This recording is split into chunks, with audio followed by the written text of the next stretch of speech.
everybody. How's it going? I hope everybody can hear us. I feel like my microphone should be on. Music's still playing. Let me turn that down. Game very loud. It's very loud. I was worried about that. Much better. Hello. Hi, everybody. Hi. Hello, the music is kicking. There we go. Greetings. Is it still loud? Still Okay. loud? Here, I could fix that. Well, let's turn that right down. I'll turn us way up. And we'll go to the preferences and we'll just turn the music volume down, sort of generally. There. I think I can turn the music back up a bit now. Rock. Yay! We did a thing. Hi! Ooh, I can hear me. Yeah. I'm gonna pop that out just a little bit. Oh, As a voice actor, I hate the sound of my own voice. you can just turn down your monitor if you want. Oh, look at that. Oh, switches and gears. Oh, I love that. So, perfect. I'm glad everybody's happy. Welcome to a very special edition of Now Kiss. I'm so excited. So, this is a game that's been on my radar for a long time. It's been, it's a game called, actually here, I'll just put this down in the, I'm gonna say right corner will be the least obtrusive, and we can change that. We're playing Arcade Spirits today, which is very cool because you can't play it yet. It's not out till the 14th. Yeah. Comes out on Valentine's Day. But what better way to celebrate this romantic game than to have two people who are married not to each other sit in a small hot room together? Yes.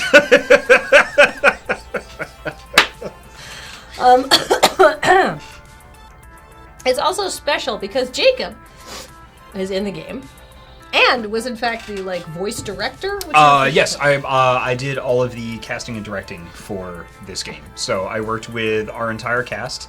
I worked with our entire cast. I went through the whole casting process. We even did an open casting call for the character Ashley in this. We put that out on Twitter and got in literally hundreds of people sending in auditions. So Wow. It was my job to go through all of that. It was my job to find everybody to cast. I had to actually work with an agency out of Texas as well called Tag Talent, who I've worked with in the past for other projects and who represent me for some projects.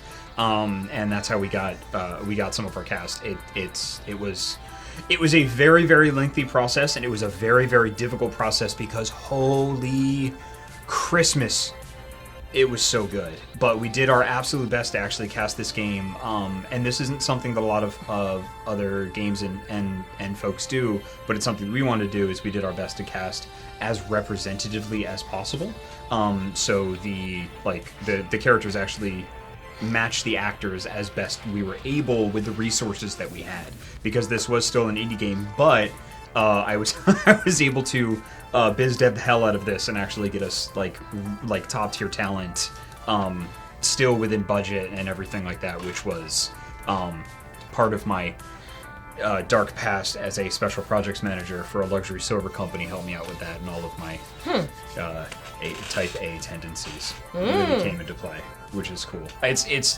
doing voice direction and things like that is an amazing marriage of artistic and practical mushed together. It was so good. I'm barely able to keep my shit together right now. I'm so excited. Yeah, I'm thrilled. Before I know we want to start playing the game, but before we start playing the game, I also want to say that if you're in chat, you can see that Two Flower is in the chat. He is the writer, the developer, the dad of this game. Yes, definitely. Right, this is his baby. He's been working on it very hard for a long time. So on the website, the credits that Two Flower has given himself is director and writer Ann Schumann, who is Snarky Ann, I believe. Hold on, sorry, I need to scroll up. Yes, Snarky Anna is the narrative designer and writer. They are, and not just because they're here, two of the best clients I have ever worked with. Straight up. Aww. Just 100%. They were incredibly receptive to feedback. They they listened because I've done, you know, for I think for both of them this is their first time developing an indie game, and I've been involved in doing narrative design and writing and stuff for indie games for a long time, and we worked very, very, very well together. And their feedback was absolutely incredible. The way that we had everything set up, the communication was. I love them. I love them to death, and I want this game to do well because they absolutely deserve it to do well. And I am overflowing with love for both of them. It was made with love and good intentions. Yes, 110%. That's so rare. Yeah. They're oh god. Yeah, they're just amazing people. Yay! Yeah. And I see that somebody has. We have a lot of subs to go through. Yeah. Let's quickly pop all those off. Do you want to scroll down to the bottom of the Yeah, game? you got it. And we're going to quickly pop off all those subs and bits before we start the game, because I don't want to. I actually want to start it and be able to go through. So, Right. Flickers1 has subscribed for 47 months in a row, saying, "Yay, I get to see this live for a bit." Maya Laurel has subscribed for 25 months. Happy Friday, all. Can I get an early happy birthday? It's next Thursday. Don't forget your gyroids. I've already gone to the quarry today. Jacob Burgess VO just subscribed thanks to an anonymous gifter. Thank you, anonymous gifter. Orgmastron subscribed for 12 months, saying, "The 1 year! So glad to see two of my favorite people doing a thing." Tragic MTG subscribed for 52 months, saying, "Holy moly, I got so many extra months with this new Twitch update, yay." Citrine Spark subscribed for 8 months. The Mandrew subscribed for 32 months. Howdy friends, you're pretty great. Chrono Magistrate subscribed for 26 months. Huzzah, thanks for all you do and sharing this kicking music with us. Fayley subscribed for 58 months. Just got my month's notice at my job since my contract was to cover long-term sick leave. Oh, that sucks. However, I should be interviewing for a permanent position there soon. Wish me luck. Good luck, Fayley. Yes. Fayley, I've met in person several times. She is Oh, sweet. an absolute delight. Azurlorn, aka our friend Steph, has subscribed for 36 months, saying, "I have waited for this day for so long." JS1813 has subscribed for 24 months. Addie Pie has subscribed for 62 months. I don't actually know what to say here, except I'm excited to see this game played by two lovely people. Thank you, Addie Pie, one of our lovely mods. Harvester369 subscribed for 29 months, saying, "Hello! Hope you're all having a wonderful day." Xanto69 has cheered with 50 bits, saying, "Hello, Lure Squad." Matt Mitchell45 has subscribed for 62 months, saying, "Yay! Really enjoyed hearing Jacob speak at PAX Unplugged and hope this launch goes well." Oh, thank you. We're doing our best to help out here. Zed Horror subscribed for 10 months, saying, "Hope you're feeling better after Dice Friends, Kathleen. Thank you for celebrating the day of my birth as an entirely unrelated holiday." Justin, you chat, subscribed for 21 months, saying, "Oh my god, Arcade Spirits." Ferocious Peach subscribed for 39 months. I skipped. Whoops. I was scrolling too fast. Manic Pixie Dreamlurker subscribed for 38 months, saying, "Can't wait to see how awesome Arcade Spirits is going to be." Furious Peach subscribed for 39 months. The Face of Cho subscribed for 26 months. Abvus subscribed for 17 months, saying 17 months. Sharky Ann subscribed thanks to an anonymous gifter. Skylar Ringtail subscribed for 48 months. That's 4 years. Whoa. Holy moly. Always excited to see Jacob on Now Kiss, and looking forward to finally seeing the game. Also 4 years for the second month in a row. Thanks, Twitch. Goma Fada Nomad subscribed for 11 months. Uncanny Jim Jam subscribed for 13 months, saying, "Now Kiss, I'm so excited to see Jacob's project, but also Two Flowers project." And Sharky Ann and some other very talented people. Mostly their project. Yeah. Sorry. That's okay. Jay Griffin Zed subscribed for 29 months, saying, "Yay, doing wizard chores and watching two great people play dating games." Sir Slags a lot subscribed, thanks to Revenant77X. Borzarn subscribed for 2 months in a row, saying, "Woo, been looking forward to this. Jake and Kathleen together is so great." No. Don't. Yep. Elway has cheered with 1,000 bits. 1,000 bits for queer VNs with great hosts. More queer visual novel. More queer media. And Paranomasiac 42 is subscribed for 25 months in a row. All right. Excellent. And hello, Texan Reverend. I haven't seen you in quite some time. All right. Okay. Speaking as a straight, we have so many things. We basically don't need any more media for like the next 15 years. And we've still got like 97% of it. Oh my goodness. Oh my god. I am super excited. And then as we're going along, we've got Sharky and Anna and Two Flower in the chat. Me, if you want to ask any of us any questions about the game, we are 110% here. I've been working on so much cool stuff, and this was one of the absolute coolest. Oh, all right. Ready to go? I'm ready to go. We Let's actually do it. have 4 more subs that came in that last Oh, minute. okay. So Let's do it. I just want to start the game and like have a pure experience of reading it out. I get it. So Kavana has subscribed for 29 months, saying the heater stopped work last out, so maybe some kisses will heat up the place. Gat Filler is cheered with 100 bits, saying got these new bits left over from Tuesday, so happy year of the pig. Ham, ham, ham. Gat Filler subscribed for 2 months, saying also the sub anniversary notification's been hanging over my chat this whole week, so maybe sharing it will go away. And DKSO4 Saturn to subscribe for 2 years, saying this game comes out just in time for me to enjoy it during my last week of vacation from college. Can't wait to play it. I can't wait to play it either, so let's get started. As we go along, if as we hear stuff, I would like to tell people who this person Yes. is and like tout our cast. That sounds fantastic. Yes. Give us those behind the scenes deets. Also, I'm getting over a head cold and I'm a little congested, so my voice acting may not be the best today. Oh, it's a fully cast game. Oh, I just You don't have have to to play do. it? You don't have to do crap. This is the best game I've ever Yeah, played. that was my whole job. I'm very excited because I don't have to do anything. I already did it. Well, I mean, that's kind of... I mean, like, I feel like we could just reflect on your hard work. Anyhow. Every time one of your voices comes up, we could just like, we could look at you appreciatively. Oh, I'm actually not until the late game. And I actually haven't heard any of the music or seen much of the art. This is essentially a blind playthrough for me. Oh. Yeah. Well, there's a database system online. A new profile is detected, and it's analyzing. All right. Economic bracket, lower middle. That's too real. Employment category, bleak. Current emotional health rating, low. Ideal candidate for premium level assistance. Proceed. What? Premium level assistance re-requested. Proceed. Pretty please. Hey! Aw. What a sweet. Aw, hope should be rewarded. Spirit must be restored. Alright. Ooh.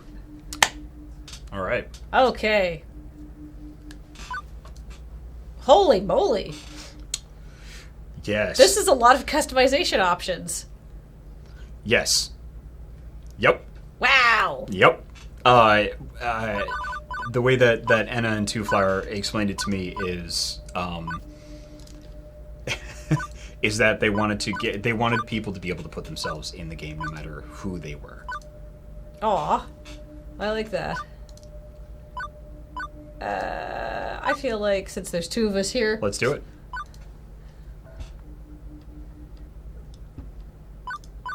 Oh my god. Yeah, yes. right? Yes! I'm so excited. What color hair do I want?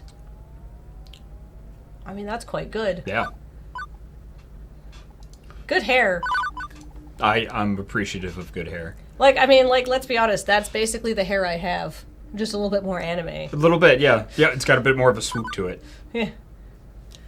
Yeah, I recently did, when I was in Edmonton, I went to Nevermore Hair Studio, which is the one that I always go to out there, and you can't really see it on camera. But my hair is iridescent now.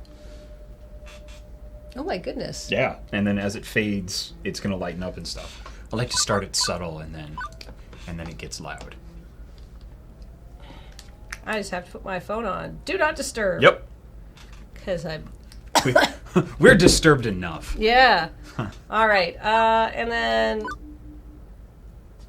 I mean, this is fine. I mean, Ari Cater?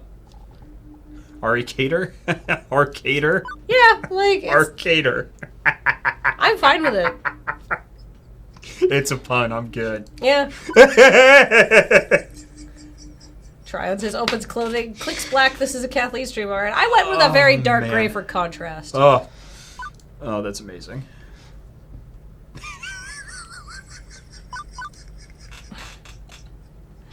Alright. For profile 237771.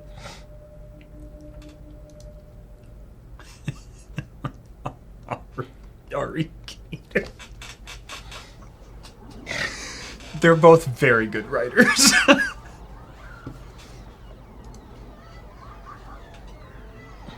Ah, the legalese.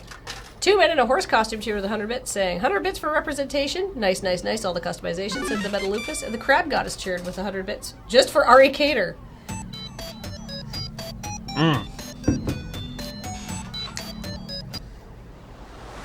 Yeah.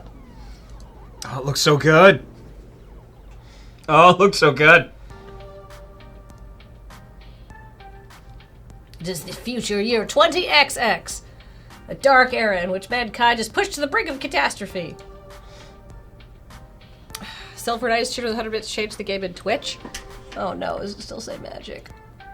Oh, I'm so bad at this. Oh. I mean, this is magic of a kind. Yeah, I mean, I'm Did we under update? the makers and I did. I'm under the makers and crafting category. So maybe we could change that to dating games.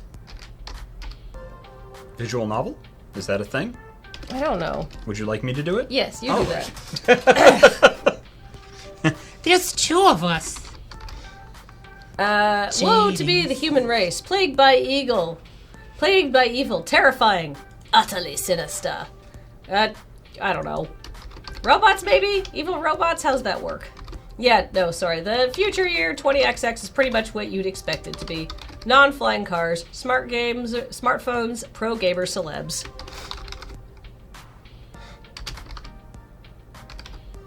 Hey, it's in Twitch. Yep. Aren't they organized? Yeah. Internet trolls, personal assistant AIs, cheese-flavored snack foods. But even with such wonders as 20XX holds, to date, I've had no part in any of them. I've worked as a dishwasher, shoe salesperson, and a lifeguard for a local community pool. I don't care what era of human history you live in, kitties peeing in the pool is pretty much a constant thing. Trust me on this. Sorry, how do I make this go now? Or does Just it auto update update? information. Right here? Yes. Okay, is that good? Yes. Okay, good. We did it. I twitched. As for the bustling metropolis of 24-hour neon utopia you see here, my little corner of it isn't nearly as shiny and cool. Let me show you. Behold, my quaint little apartment. That is really nice. I like it's very painterly. I like that a bunch. It doesn't look like the same background apartment that you see in most dating games. Can't complain, really. It's paradise in a relative sense. I only pay half the rent. Neighborhood stabbings have been down this year. Also, my Ruby picks up any stray socks or shirts I leave laying around. In fact, as things go, I'm living large compared to most of my family tree. Or at least I was before today. You got fired from another job? Okay. When Yeah. do you want me to jump in with cast stuff? Immediately. Okay, great. So this is Juniper, played by another streamer named Lily Pichu, who is very popular on the Twitches. She was absolutely amazing. We had a ton of people come in for Juniper, and she just, like, Lily Pichu just straight up nailed it first try, got the emotions and everything. It's like, you know, it's small V, big A. The acting is always more important. And she was an absolute joy to work with and did a whole lot with very little in her home studio, and just was lovely to work with. And funny. Jesus. Nice. Yeah. So you can check her out on Twitch if you are interested. Indeed. In her delightful and highly and Yeah, that's just her voice. She Oh, wasn't really? doing a thing. That's just her. That's just what she sounds like. wow. Yep. Seriously? Seriously? That's 3 jobs since we left the suburbs. All right, hold on. I'm just gonna see if I can make the. I'm just gonna turn down the music volume a bit more so I can boost the volume of the game because I think she's a little quiet. Boop, boop. I like her character design. She looks like somebody with that. Does she look kind of? Does Lily Pichu look like this? No, Wow. not really. Wow. Not even a little bit. She I mean, looks a little so bit. cute. The hair, a little bit. Lily Pichu is adorable. Yes. She's very cute. The horrified-looking young woman there would be my roommate and childhood friend, Juniper. Juniper's the one who spearheaded this effort to co-rent an apartment. She's also the one who encourages me whenever I lose a job. Like, you know, today. I don't get why you aren't more upset about this. I'm upset. I'm upset on your behalf. Come on, share the load a Or little, get okay? back to the... Oh, there we go. Pool's closed, Juniper. Not much I can do about that. Why get upset? Because you actually enjoyed that job. More than you enjoyed dishwashing soap and smelly socks, at the least. Oh no! You get laid off from your pool job? Grim. I'm not good at the complaining sort. These things just happen. Things fall apart. The center does not hold. Who is this, Cameron? It's a bit morbidly poetic, isn't it? No, I mean, the community center literally fell apart and the pool won't hold water anymore. Did we turn quips on? Okay, good. So that'd be... Oh, yes, they're on. Yeah, it's so there are going to be some lines that are going to be like oh, brain, Fire Emblem, where like there'll be just a little bit of a voice thing and then the dialogue will play. Yeah. I like that you can turn that off because sometimes it's annoying to hear somebody go, huh, for the like 1,000th What? time in a row. We recorded so many so that there would be variety and none of them, I don't think any of them repeat. I think it's a different emote for every single time it appears. I feel like this game was made by people who've played a dating game before. Anyhow, can we just talk about like this as like a setup? It's like a... I like that joke. It's very... The community center literally fell apart. The pool won't hold water anymore. I'm reading some of these for the first time because I only read the parts of the script that were voiced. Ah. Whatever, I'll just get another job. Any job will do as long as we can make the rent, right? Wrong. I saw how mopey and tired you were coming home every night from those other crappy jobs. At least when you got back from the pool each day, I sometimes caught you smiling. What's the point of us moving away from home if not to get away from all of that? I mean, we both left that town so we could try to find happiness, right? I just want us to be happy, Friggin' love the art. both of us. I thought you hated your job. Come on. Yeah. Wow. Juniper's gonna help us. She's gonna find us a job that's just as good, if not better than the lifeguarding job. Let's start from the top. What's your dream? Well, I'm standing in front of a class to give a speech. I forgot to put on my pants and... Yeah. Your dream job! Oh. Well, I don't know, Jupiter. I've never really given it any serious thought. I've got it. Oh, hey, I think I've got just the thing to help you out. She pulls out her phone, rapidly tapping an envelope code onto the glass before pointing out a little pink icon. It's a virtual life coach app.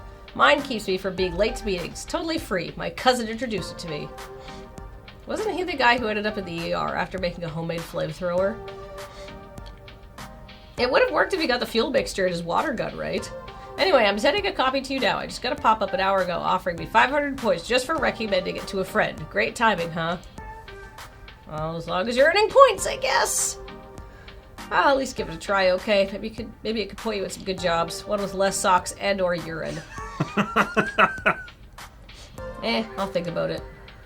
Okay, but don't think too long, right? Wow.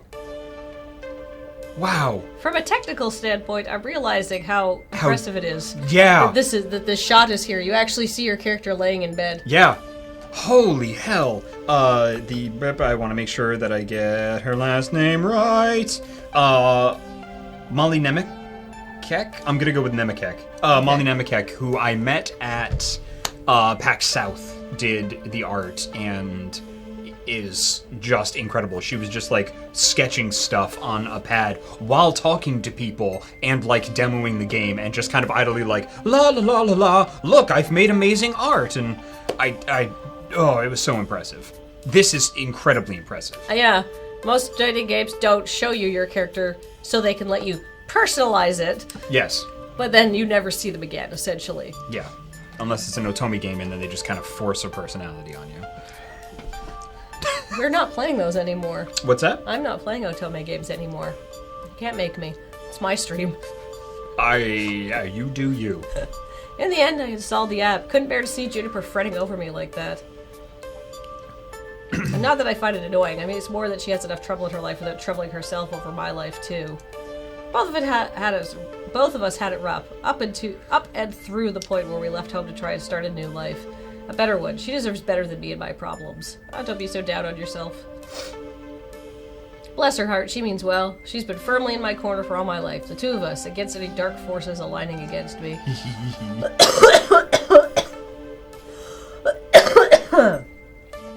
Against myself, if it came down to that.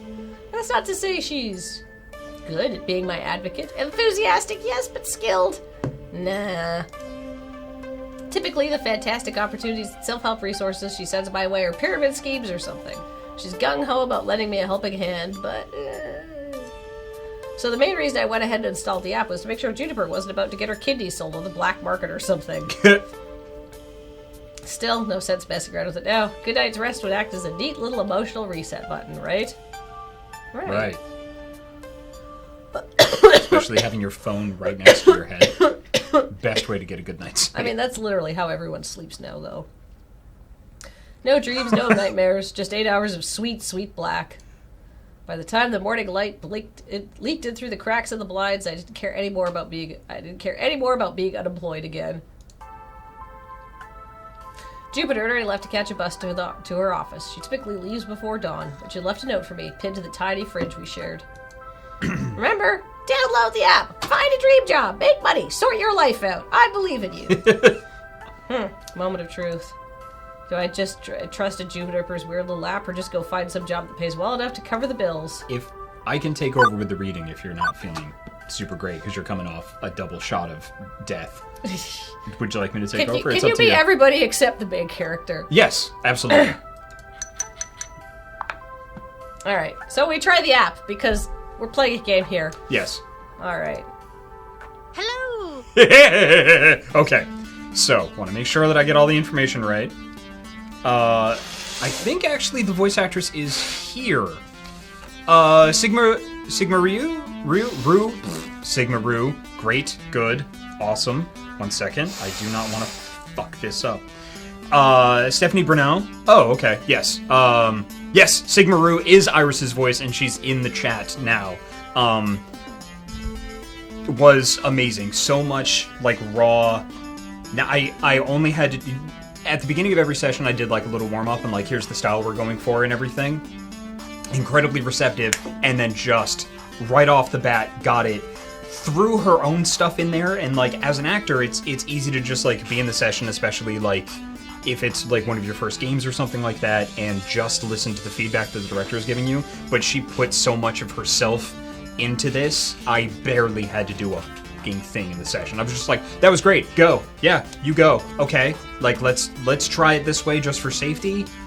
Blah. She is so good and has an amazing career ahead of her. If she doesn't, then the world is an unjust and cruel place, which I don't believe it is. I was gonna say, well, I mean that's me. We have differing perceptions on certain things. Shall we say? I actually don't think the world is an unjust and cruel place. I think the world is a stupid place. I think the world is chaotic dumb. Sorry. Anyhow. Huh. Okay, see Okay, cool. Anyone else would freak out over a girl climbing out of their phone? Me? You got another tissue? I went, huh? No. God damn it, I'll be I'm right so back. sorry. That's alright. Wait, I grab needed... the box. Like, Yeah. on top of the shelf Yep. in the bathroom, there's a whole box of tissues. Let's do it.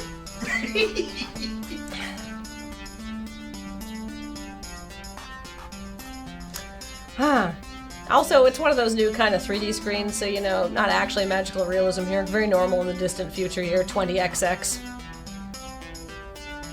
Thank you for downloading Iris, your personal life coach. Ooh. Here, it for us. Yeah. This is the ad-supported free version. Honey Sponsored lemon by in my Patreon. nose. Honey lemon. Oh, nose. Oh my god. Too real. The ad-supported free version, sponsored by Pizza Yums. Did you know Didn't that you when want me have to take pizza over so on you could rest? bagel, Well, you can okay. have pizza anytime? But these are Wow. Would you like to subscribe to Pizza Facts? already voiced. Thank you for subscribing to Pizza Facts. Unsubscribe Pizza Facts. I'm here to help you get your dream job, your dream house, and your dream partner. I'm here to make all your dreams come true. That's a pretty tall order for an app to do. Are you some sort of djinn? Well, I suppose in the modern parlance, a massively interconnected database searching virtual assistant could be considered a kind of genie in a bottle. But honestly, all I can do is give you the chance to improve your life. What you do with it is up to you. I can cross-reference search data for you, but without motivation, you won't get anywhere. I glance up from my phone with heaps of laundry and half-finished books and other items strewn about my apartment. Oh, motivation is something I have a ton of, honestly. Hooray! That's super. I'm really looking forward to working with you. Before we begin, do you have any questions? Sure, why should I use this app at all? I mean, my phone already has a voice-activated assistant AI. You can just say, hey phone, search the web for job listings, and it would work just as well. But I have an advanced emotional language interpreter. I'm smarter than the average program, with more heart. I can help you sort your life out by analyzing your personality and finding you a perfect path in life. All thanks to my glorious, wondrous, patent-pending, super-duper identity identifier system. Oh, what Myers-Briggs type are you? I have no idea. I always get INTJ, and people are always like, oh yes, characters like Lord Palpatine and Voldemort are often identified. And it's just like, one, fuck off with this nerd horoscope bullshit, but two, I don't think I'm that bad. I'm just detail-oriented. Fucking Myers-Briggs, fuck them. I'm certain you don't think you're that bad. Between you and me, they really, really wanted an acronym that matched my name, but I couldn't figure out what to do with the letter R. Would you like to know more? Yeah! So good! Sure. Every time you think about saying something, I can tag it with an identity. That way, you can be the sort of person you want to be. This system allows me to better understand who you are and what you need from life. I do this by analyzing your tone, inflection, and word choice. I can spot 5 different identity identifiers in your responses to people. Quirky, steady, kindly, gutsy, and basically. Nah. Sounds to me like your programmers also wanted a bunch of things ending in Y. That's correct. My branding game is on point. Quirky responses to jokes, snark, and sarcasm to make light of a situation. Just the thing for picking up someone's spirits, but a badly timed joke may not win over the room. Steady responses are sincere, honest, and logical. When you stop and think before speaking, you're on steady ground, but that might not take someone's feelings into account. Kindly responses are compassionate and empathetic and gentle in nature. They're careful with the feelings of others, but they're sometimes a bit wishy-washy as a result. Gutsy responses go with your gut. When you're brash, bold, risk-taking, and instinctive, you're gutsy. But it also means being blunt, confrontational, and aggressive, so be careful. Lastly, you can always take a basically option. It's a balanced and neutral response, safely moving the conversation along while learning more and digging deeper. Over time, I'll build up a personality profile for you based on the identity identifiers detected in your speech. Maybe you'll be predominantly goofy, genuinely steady, a mix of both. Who knows? It's up to you. Oh, one second. I just want to change something. I want to change the sound volume and music volume down a bit more. There we are. So you're saying I should always try to crack jokes or be super gutsy? Oh, to never speak basically? I mean, being basic's bad, right? Sounds bad. Nope. No, they're all useful in the right context. There are no bad choices. Consider what you could say and go with what feels right in the moment. Don't limit yourself. I mean, I've made a personal career of going through life never showing any kind of emotional response to anybody, and it's worked out great for me. Some people are not naturally empathetic. That's true. I picked the basically option. Sure, you could gamify your personality, but it's more fun to let it happen naturally, you know? Just be you. Letting it happen naturally is kind of my thing. I'm a go with the flow sort of person. Nothing really bugs me. You might be interested in this next feature then. This app you've downloaded can let you see identity indicators if you want. That way you can make an informed decision. Ah, yes. The justification for the UI. Yeah, right? It's super good. But if you prefer, I can hide these indicators, keep it a surprise, let you simply go with the flow, as you say. Oh. Which would you like? Would you like to see the colored identity indicators or leave them hidden? I would absolutely want to see the colored identity indicators so I can optimize my play. We are very different people. Okay, you'll see the indicators in all their glorious color. What if I'm colorblind? That's why they're also uniquely shaped icons. Don't worry, I got your back. Accessibility! Oh my gosh. Now, let's see my patent-pending identity identifier system in action. How do you feel about dad jokes? Hi jokes, I'm dad. Dad. Don't tell non-jokes, sorry, and what's a dad joke? I feel like this is a personal representation of me. Hi jokes, I'm dad. Seriously? Seriously? I never said I was good at dad jokes, just that I could go for them. Anyway, as we go along, I'll analyze and tally your identity identifiers. In fact, let me show you now. I mean, I was kind of like, wow. I kind of glossed over it, but it's really delightful that there is like, because like, yeah, color coding is really common, but like the little shape, I'm not colorblind. I don't know anybody. Well, I know a couple people who have a little bit of color blindness, but not full on color blindness. I assume that would be incredibly helpful if you're fucking colorblind. Yep. Yeah, there's a lot of games there have you go. to do more. Ravencore 235 in chat says, "Blessed game. I hate color coordinated games. Being colorblind myself." Yeah, there's a lot of games that have to do more for accessibility options for different people so that everybody can play games. Good work. Hey, hey, look at that. Such a strong personality. You asked me a single question. Off to a great start, I'd say. Hang on, you're scoring me? Didn't you say not to gamify my personality? I said you shouldn't. I'm an app. I think in numbers, so I gotta gamify it a little. Anyway, studies show that achievements, or Chivos, as the kids say, encourage app engagement. Well, what's with the empty space on the left? Oh, I also track vocal responses from people you meet. Once you get to know some folks, I'll let you know how well you're getting along with them over there.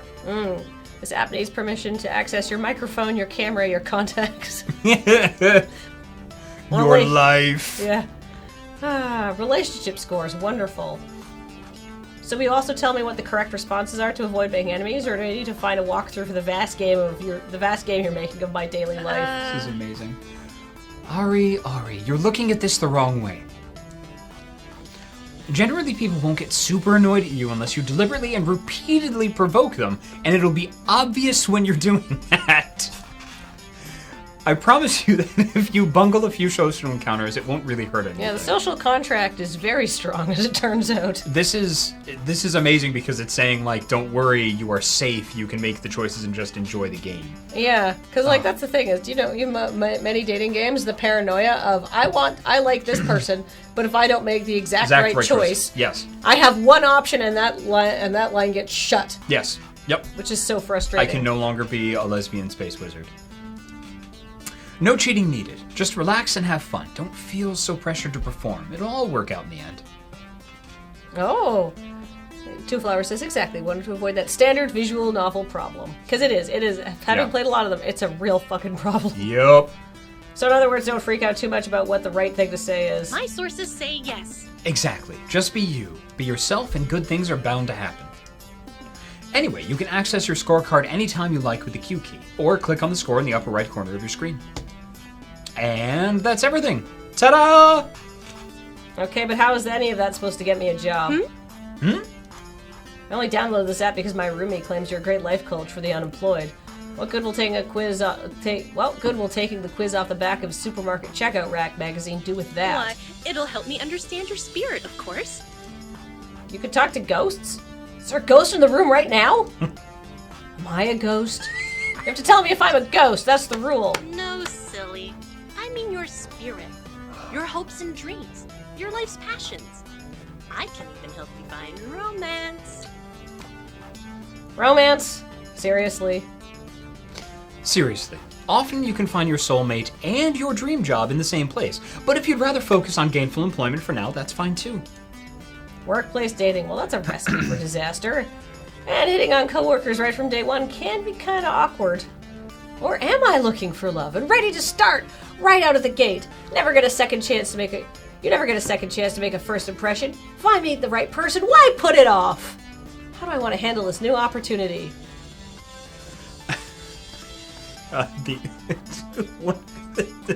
The Onyx Path is here and just made a World of Darkness joke. Nice job, Ian. Thank you. All right. Good God.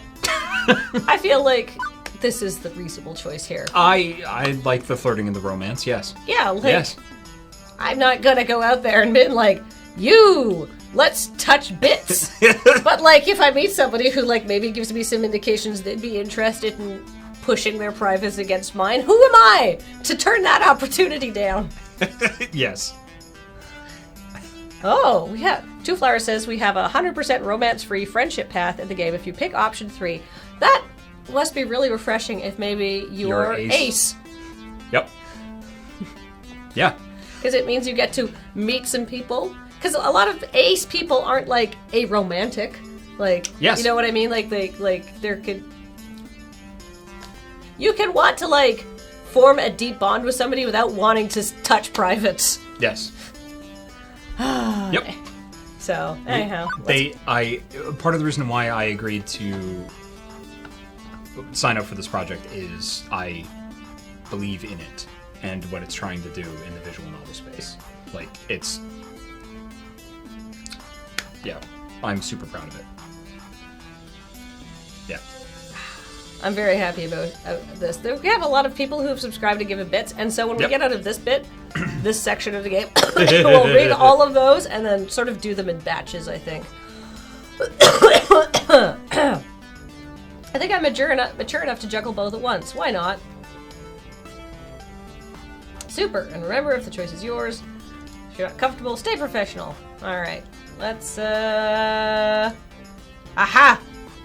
So, Iris wants access to all our social media feeds. Yeah.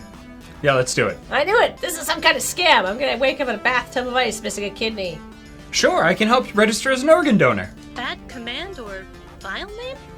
Oh, you were being sarcastic. Sorry, I haven't quite got finished analyzing your personality. I couldn't tell. Relax, I won't share your information with any third parties. This is strictly so I can find your dream job. Am I authorized? It feels so weird to think as an ace person I can play a dating game as myself. Another wonderful Juniper recommendation here. Still just like the 17 self-help books on my shelf. Still, 18th time's the charm, right? Yeah, go ahead. Please enjoy this recorded music.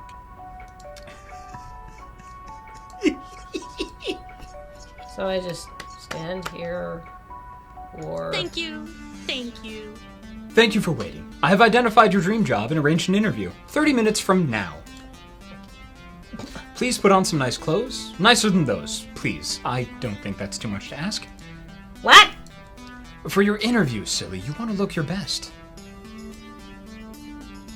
Wait, but just how did you land my dream job in 20 seconds flat? Simple. I'm awesome like that. Now, get a move on. Tut-tut. You need to catch the 8:20 a.m. bus, and that's 9 minutes away. If we do get to make a sequel, I hope we have the budget for fully void. There's so much that I want to hear. I want to hear Stephanie do with this. Well, this is happening. But I do have a chance to get off this crazy train. Nobody says I have to obey my new digital fairy godmother. I could delete the app and go find a real job. Be the safest option. I could... I mean, fuck it. Like, whatever. I'm unemployed. As a normal person, someone with high standards would have deleted the app right there, rather than hop on a bus to meet up with what was very likely men with sharp eyes and a taste for kidneys. But me, started getting dressed before she'd finished that sentence. It's not like I believe the silly app's claims it's serving my hopes and dreams on a silver platter. Honestly, I expected another shoe salesman job at best. But, well... Ooh. I feel like I don't have a stake in this. I'm gonna leave these choices up to you.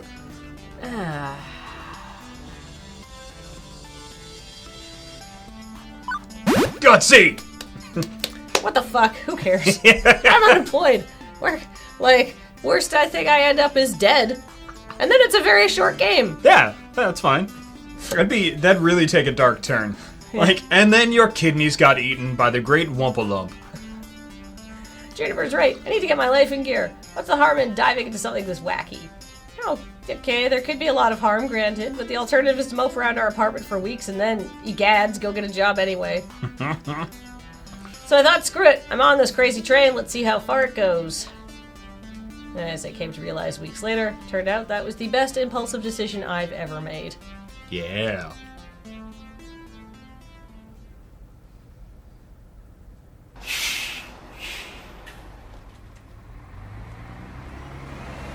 Oh my god.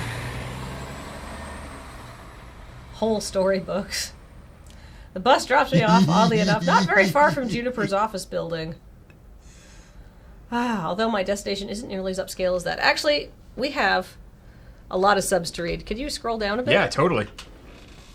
Before we get into the who... Okay, the Crab Goddess cheered with 100 bits for Facepalm for Ari Cater. That was the last one I read. So, Silver Knight has cheered with 100 bits, saying 100 bits changed the game in Twitch. We did. Suprek subscribed for 2 months. Curly Turnip subscribed for 24 months. That's 2 years. Patchwork Wit subscribed for 15 months, saying, hi, Kathleen and Jacob. 15 months of supporting my favorite streamers and getting to watch a cool new game. I feel like I win. Oatmeal subscribed for 12 months, saying, wow, a year. Derek Galahad cheered with 50 bits, saying, damn, I need to go. I'll catch this on the VOD. Love the look of this game, and I love you guys. Oh, thank you. Stigma Rouge just subscribed. Thanks to an anonymous gifter. The Cake of Lies subscribed for 31 months. Blasphemer subscribed for 24 months. Hey gang, we're going to check this new game out. 2 men in a horse costume cheered with 100 bits, saying 100 bits for more real talk from Kathleen. The world is chaotic dumb. Z Lasers subscribed for 50 months, saying, whoa, 50 months, where's the time gone? Thus spooked Zarathustra subscribed for, the 26 months. I vote for the mono steady responses. Full Vulcan playthrough. DS Pamu just subscribed. Type 1 was cheered for 2 bits, saying, perfect sick day remedy, soup, and now kiss. Molnir just subscribed. Great Wahoonie subscribed for 14 months, saying 14 months, that's like 2 whole weeks. Stragged subscribed for 16 months, saying, did someone say kidneys? Diamond MX subscribed for 14 months, saying all aboard the sub train. Luan Irisaka subscribed for 3 months, and Stage Manager Rob subscribed for 14 months, saying, homesick, great chance to catch a live now kiss. And if you just want to refresh that page, that will clear all of the green notifications. We can do them in bunches. Done. All right. Wub sub. And Forglin subscribed for 9 months. Yeah, I finally gave birth to my sub baby. And if you could just, if you click on them, they'll go gray. Okay. All right. Commander Crossing subscribed for 54 months. Subtrain, I'll hop on. Now we're doing a break in subs. Sweet. You can still sub. I'm just not going to read them out right away. Well, it's a strip mall. Strip malls are relics of 19XX, places where a random assortment of weird little businesses jam as many of themselves into a tight a space as possible. For instance, I'm seeing a dentist, a used bookstore, an arcade, a fast food joint, and a boarded-up hill spa, once called Lattes and Enemas, which sounds... Hey, listen. What do you think? Oh. Well, I think that's 2 things no human being should ever combine. We just had a hey listen line, and I had to have her do that a bunch just to get the right amount of annoying. And she nailed it. Yeah. Good job, Stephanie. No, I mean about your future place of work. I'm desperately hoping we're not talking about the same thing. Which one of these businesses exactly am I working at? I don't know anything about oral hygiene or old books, and I'd rather not be a fry cook. The one in the middle, silly. The Pengy Barbershop. What, behind the arcade? Damn it. Sorry. Oh. My nose is getting a tea enema. It is the arcade. Huh. Trust me on... Trust me on this. I reference and cross-reference and cross-cross-reference your personality details, personal history, and social media connections. This is your dream job. My dream job, really. 99.97%. With 99.97% accuracy, yes. I should probably explain my confusion. Arcades are big business in the entertainment sector. Pro gamers are celebs, 5-star arcades are social hotspots. It's always been popular with the mainstream. What is this, some sort of alternate reality? Yeah, this is a future where big arcades never went out of business. Oh. Yep. Well, restaurants are popular too, right? And for everyone who opens one hoping to be the next Iron Chef, a dozen more shut down in failure. Arcade competition is fierce. Paydays range from peanuts to gold, and sure, those who make it can secure fame and fortune, but those who don't, well, no wonder Iris sees this as a dream job. Video games weren't always this popular, though. I read an interesting article about it once. That's them finding E.T. Yeah, yep. Oh. Back in the air in 1980X, we narrowly avoided a serious industry crash, which would have left video games as a kid's toy fad, like hula hoops. No mainstream acceptance. For instance, one factor could have been a terrible game based on a kid's movie about a cute alien visitor who wanted to phone home. If this game was complete poop butts, like poop from a butt, and overproduced and undersold, it would ruin video games for years. Fortunately, cooler heads prevailed. That game was delayed until it could be developed properly, and the crash was averted. The crisis only exists in theory now. Sometimes I wonder what it'd be like for people in the darkest timeline where everything went wrong. Hey! Are gamers considered nerds and outcasts? Are arcades vanishing points of nostalgia? The mind boggles. Amazing. But make no mistake, as popular as they are, the arcade industry is a dodgy, risky prospect for a job. Plenty make a run at it, only to come up short. Considering Iris was tasked with getting me a job I'd enjoy and keep for more than a few months, this left me a bit confused. Iris, this isn't me saying no. It's an interesting prospect, but... I mean, are you sure about this? You say you're 99% sure. 99.97%. This won't be like my lifeguard job, though. Satisfying but short-lived. This arcade doesn't exactly look like a 5-star. It's no Deco's Palace, that's for sure. And to be perfectly honest, I haven't set foot inside an arcade in, 15 years? Even getting like the silhouettes, that's so good. Huh, I remember really enjoying arcades when I was a kid. I wonder why I stopped going to them. Iris interrupts that thought, eager to show off her homework. My sources say yes. Trust me, when I said I was 99.97% sure, I meant it. That's not some arbitrary number. I'm designed to be a bit silly and whimsical, but my math is deadly serious. My coders made me to be the warm, personable front of a database array that's currently laser targeted on getting you exactly what you need. Right here, right now. Trust the algorithm. And when this place inevitably collapses and I lose my dream job? What makes you think that's going to happen? Because it does. It always does. I don't think your database accounts for my family curse. We've always had to, I don't know, compromise, settle. Because things rarely work out. Shouldn't we be at a job interview? Stop arguing with your phone. You just have to be ready for the worst. It's why I take things in stride these days. Does that mean you shouldn't even try? I open my mouth to protest and then close it. As often as my life tends to crumble out from under me, it's not like she was wrong. I still had to try. And what the hell, why not? Buy the ticket, take the ride. So I told myself when I walked out the door this morning, wasn't it? No matter how risky, I owed it to myself to jump in with both feet. And when it all came crashing down, well, I'd recovered before, I'll recover again. Meanwhile, I may as well take the opportunity in front of me. So I opted to push on through those doors and see what waited for me on the other side.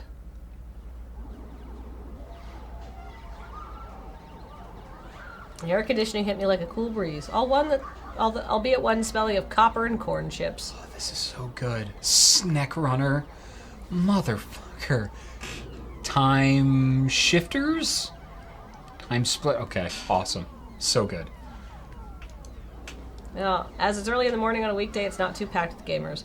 Although it's so packed with games, I'd probably have a hard time finding anyone anyway. Well, once I'm struck by something odd. I actually recognize most of these games. Neat! Considering I haven't walked into an arcade in over a decade, that's probably not great. Lots of vintage stuff here from the looks of it, like, really old.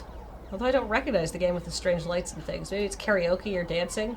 Japanese import? My sources say yes. Checking, that would be Showtime Stage, a collaboration of Nihana Heavy Industry Concern and Hubris Records in Germany. It's won a lot of awards. Huh. Whoa!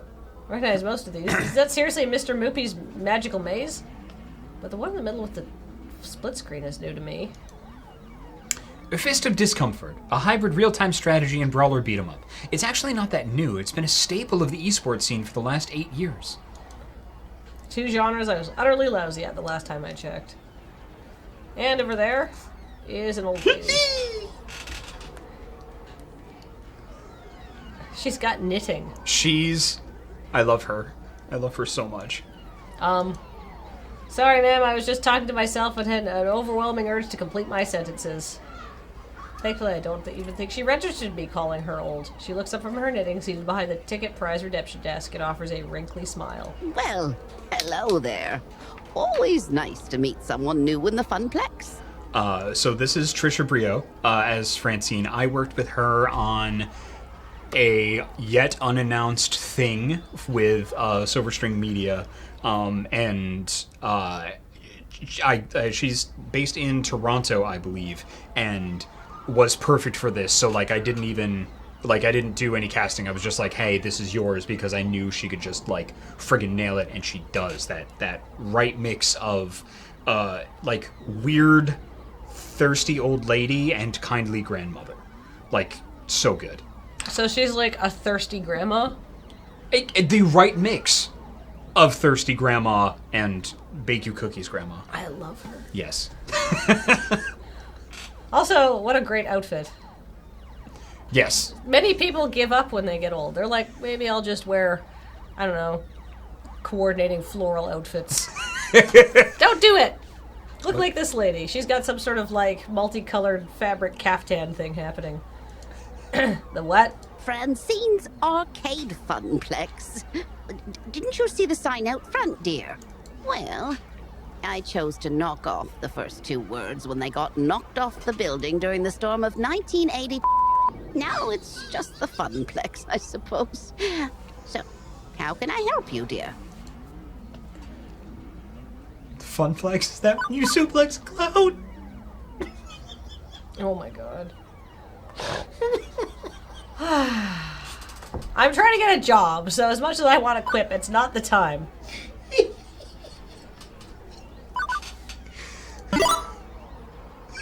The storm of 1980X? I wasn't technically alive for that, but I heard it was pretty awful.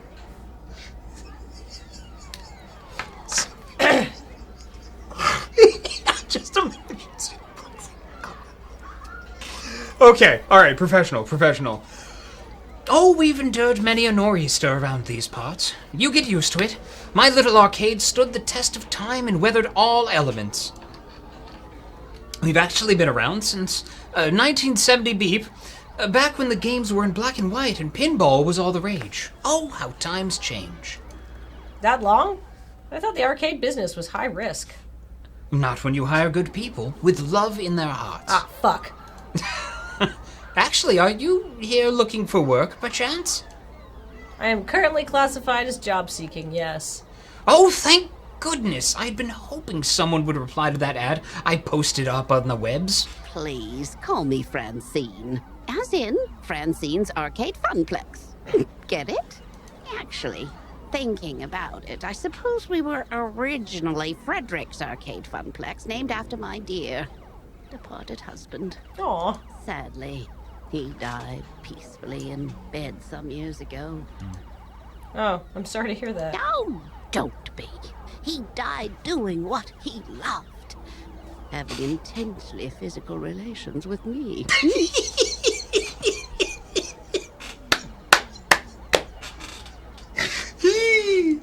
That's information I needed to know. Thank you. And you are? Ari Cater, ma'am. I'm so happy right now. Very well, shall we retire to the office to conduct your interview? I'd carry on out here, but it is rather noisy, isn't it? Yeah, about that. How do you deal with the constant noise anyway? Well, eventually you just sort of learn how to filter out all the beeps and the boops. Ooh. It could take weeks to become a climate. Oh, yes, thank you. Anyhow. Yep. Done. Fine. She quirks an eyebrow. Well, now. That's... Oh! Smart. That's nice audio design. There's no I more didn't beeps hear- and boops. Holy shit. Nice! Fuck! Yes! Because that background would get really irritating. So good! Oh my god! Fuck! Yes!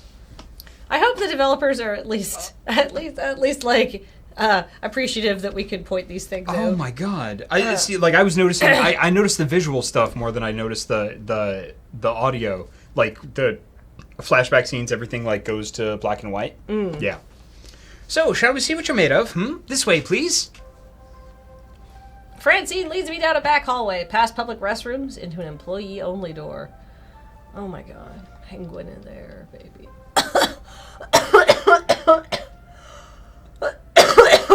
It takes all my restraint not to point out the extraneous apostrophe.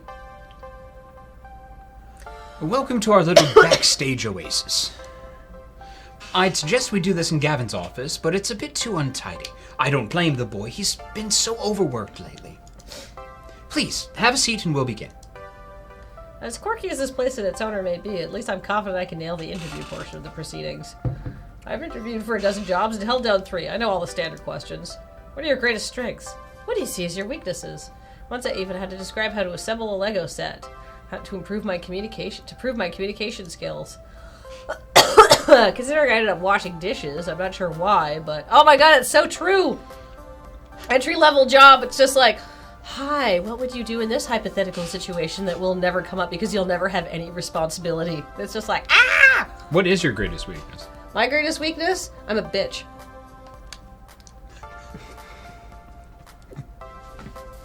Well, all right. I understand myself. I'm not empathetic. I'm a bitch. I hate to be micromanaged. Just want to be given a job and then just go and do it, and then Yeah, come back and be like, exactly. I did the thing. Yep. Yeah, and I'll ask you if I have questions. Good. Otherwise, leave me Leave me alone. alone. Yeah, leave me alone and let me do the thing. Yeah. Yep. Oh, that's so good. Anyhow. The point is, I'm confident, prepared, ready. If you were a dinosaur, what dinosaur would you be? What? I love that it's what, because that's my, like, there's a... I love references in writing. Like, if they're just, like, there to add a little soupçon of, here's a common shared bond that we have, right? And they don't distract. It's very nice. I just want to pause here for a second. Did you say soupçon? A soupçon? Like a... Soupçon. Soupçon? Soupçon. Soupçon. Soupçon is when you want people to come in from the farm because your soup is ready.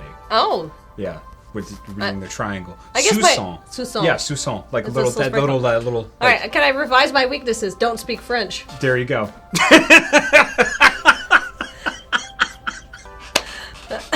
I'm gonna start saying it that way though. It's a little soupçon. Yeah. Just like dumping a big vat of soup on something. Oh, it's so good.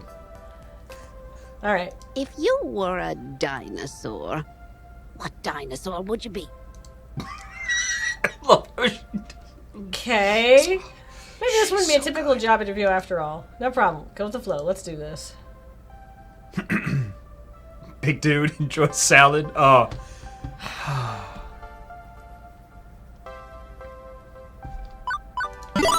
I've always liked brontosauruses. If you're gonna go dinosaur, go big or go home.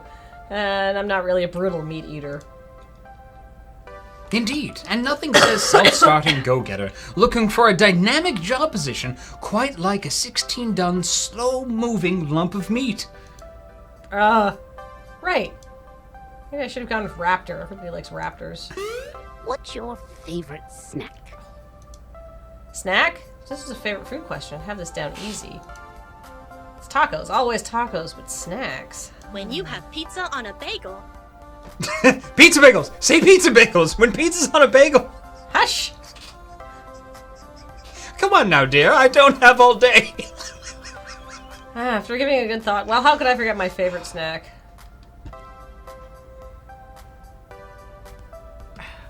I mean, none of these speak to my heart.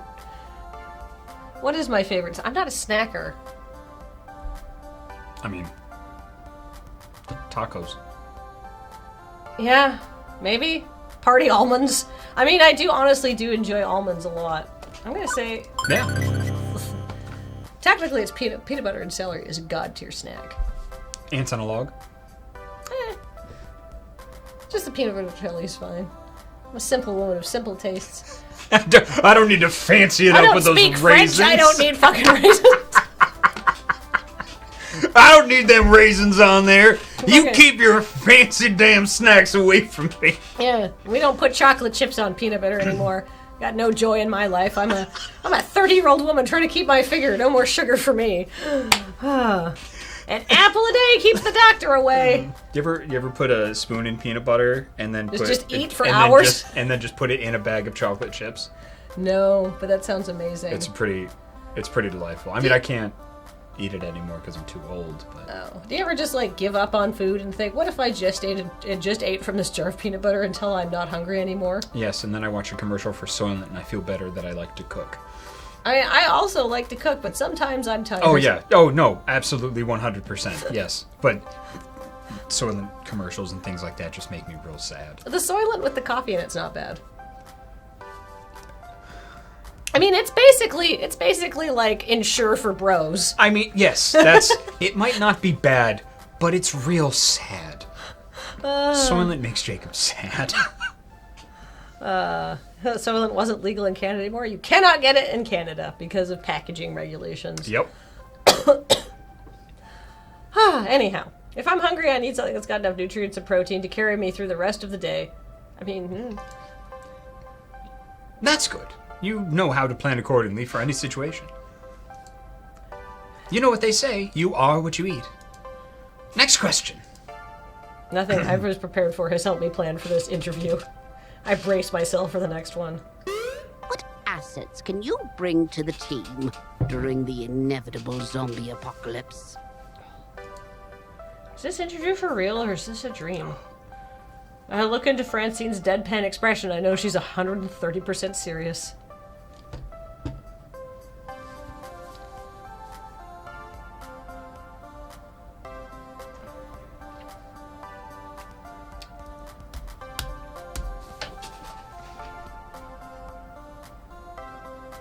I mean, this one's not true, so I'm not answering this one. Doing that gave me a neck crick because I'm old. I mean, I have to go with my heart here. If the apocalypse happens, I'm going to be climbing up to a high vantage point to watch the bombs drop because I am a highly evolved human suited for a role as an internet entertainer. There's nothing for me after society collapses. There is no market for people who don't get along well with others. But who are good at cracking jokes and have no practical survival skills. I want to die. Emergency ration? Yeah, essentially. Yeah. I mean, like, there's lots of lean muscle here. Take care of my body. I eat well. I mean, like, this could be... You might have to stew me, right? Like, I'm a little old. So, bard. Yeah. Yeah, I'm a bard. Yeah. All you need to do, just cover you with onions to tenderize the meat. Yeah. Yeah. I wouldn't be much help in the inevitable zombie apocalypse. At least I could throw myself into a horde of undead and you can all escape to live another day. Well, at least you're honest, and honesty is the best way to form trust. One more thing. Why are you here? The question is so simple and almost actually relevant to career planning that it takes me off guard. I told you I came about the job offer. You're seeking a job, true.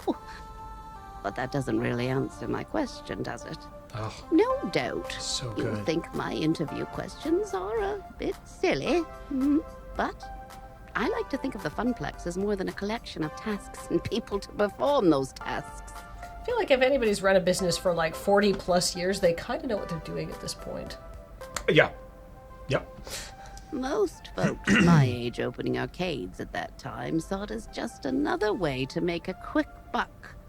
But, well, I saw it as something else. Something more than a way to make a large pile of quarters. And I expect you'll find the others working here see it as something more too. Everyone has a dream they're chasing, dearie. And for my friends, it lies within the Funplex. Now, if all you want is a paycheck, I can provide that. But the last fellow in your position, that's all he wanted. And he didn't last long.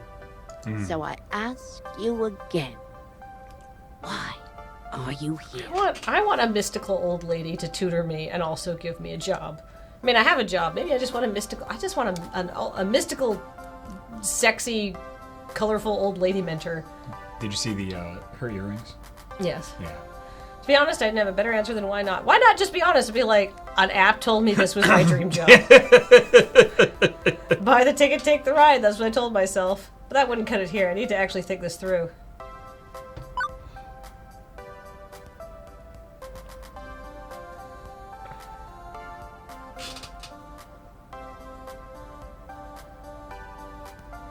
Whereas my app told me this was literally my dream job and I got nothing else going on, so... Confused silence? No.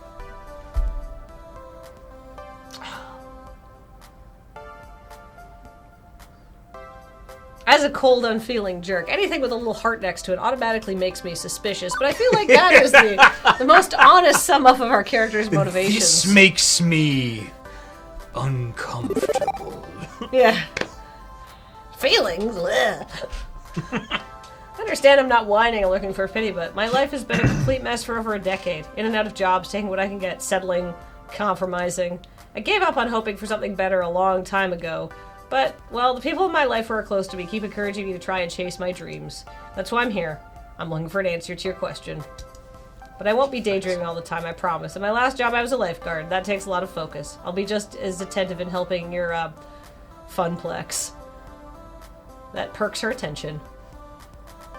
Oh my, a rather serious occupation, that. And an unusual step from such troubled waters to a land of make-believe. I mean, the waters were mostly fine unless some kid pissed in them. You enjoyed this role as a lifeguard, I take it?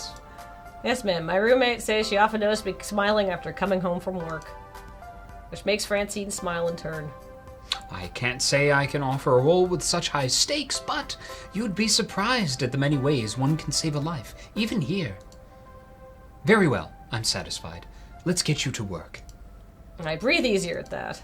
Probably the weirdest job interview I've ever had, to be sure, and yet it felt appropriate. Like it was about far more than just filling a spot on the payroll. Francine leads me back to the arcade floor to introduce me to my duties. It occurs to me now that I forgot to ask exactly what duties this mystery job I'd accepted really involved. Duties. Okay, next scene. Can I run to the... Yeah, I'll read cool. subs. All right. So, you're going now? I really got... Okay. I drank too much coffee and got too excited. Go Tinkle! All right. Jacob's taking a pee-pee break. Yeah, he is. I'm gonna read some subs and some bits. Oh my goodness, there's so many. Martin Wouters has subscribed for 26 months saying thank you for all the relaxing streams.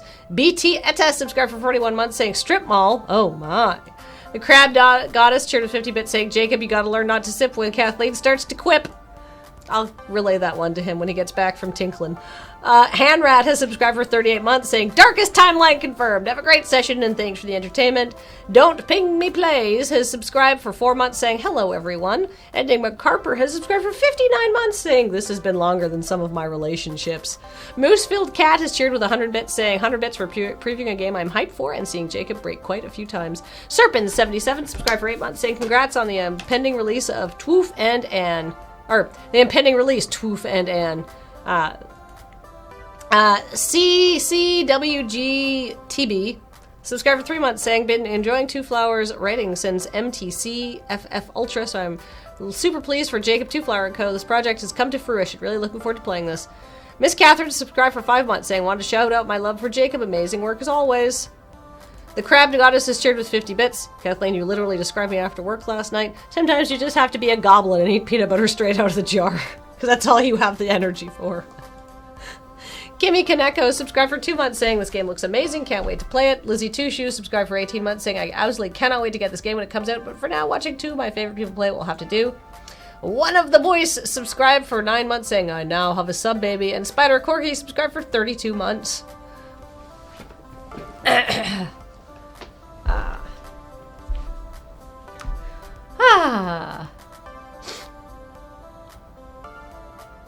Oh, bye, Faley. See you later. Francine gestures to the seat she was occupying previously, a stool behind the prize desk. Oh, how marvelous. Francine looks like a rad old lady. I want to be a rad old lady. Or meet some rad old ladies. I bet lots of old ladies are super rad, and you just don't know about it because there's a distinct whiff of ageism in our culture. People tend to assume that once you have a wrinkle, you're useless.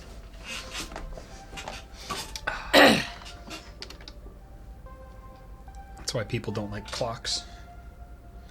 It's a wrinkle in time. I thought you were talking about the Coldplay single, and I was like, it's not that bad. It holds up. It's quite catchy.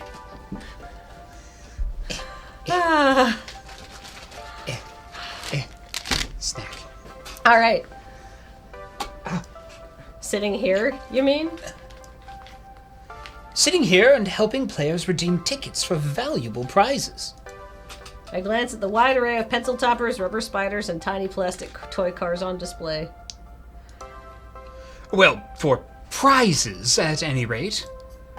It's such a relief. I'd really been stretching myself thin lately trying to fill in since the position was vacated.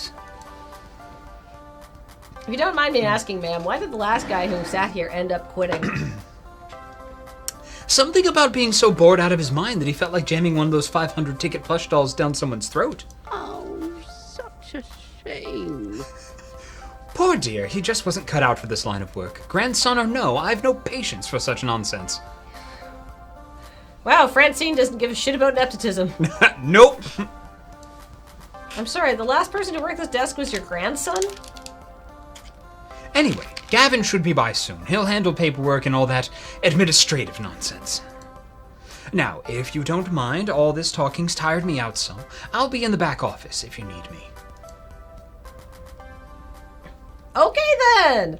I mean, having worked, many years ago I worked at a job where one of my jobs was to supervise the summer interns, which turned out to be the owner of the company's 2 children, who did not want to be there. And Lord. And one of them was just like, he was like, the son was like in university for political science, and just sort of would come in, do whatever he needed to do without any passion because it wasn't his interest, and just leave because it was a software company.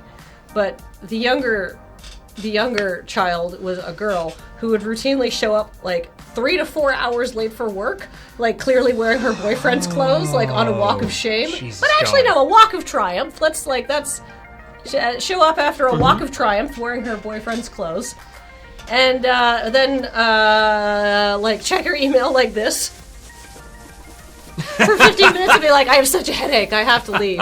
And so very quickly I stopped asking her to do anything or even giving a shit about what happened. And clearly her dad had checked out many years ago in the same thing, but like had to justify that he was paying for rent and her university tuition, so she was interning for him. I do want to offer one small correction just because we got into the game before that. The game doesn't come out on the 14th, it comes out on the 12th. Oh, I'm so sorry. No, the game that's comes okay. out on the 12th. That's totally cool. It is near Valentine's Day, but not necessarily on. Ah. Yes.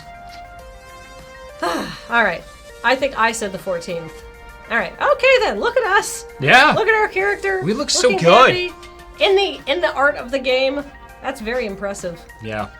I adjusted my seating on the semi-comfortable stool, leaning against the desk. Beneath me, a wide array of cheap junk awaited my attention. I could have lost hope then and there that this job would even be slightly more engaging than being a diner dishwasher, but chose to look on the positive side. I'd be helping kids obtain toys that would become nostalgic memories for years to come. Right?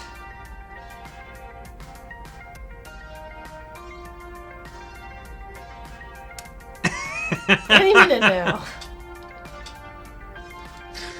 Oh, so good.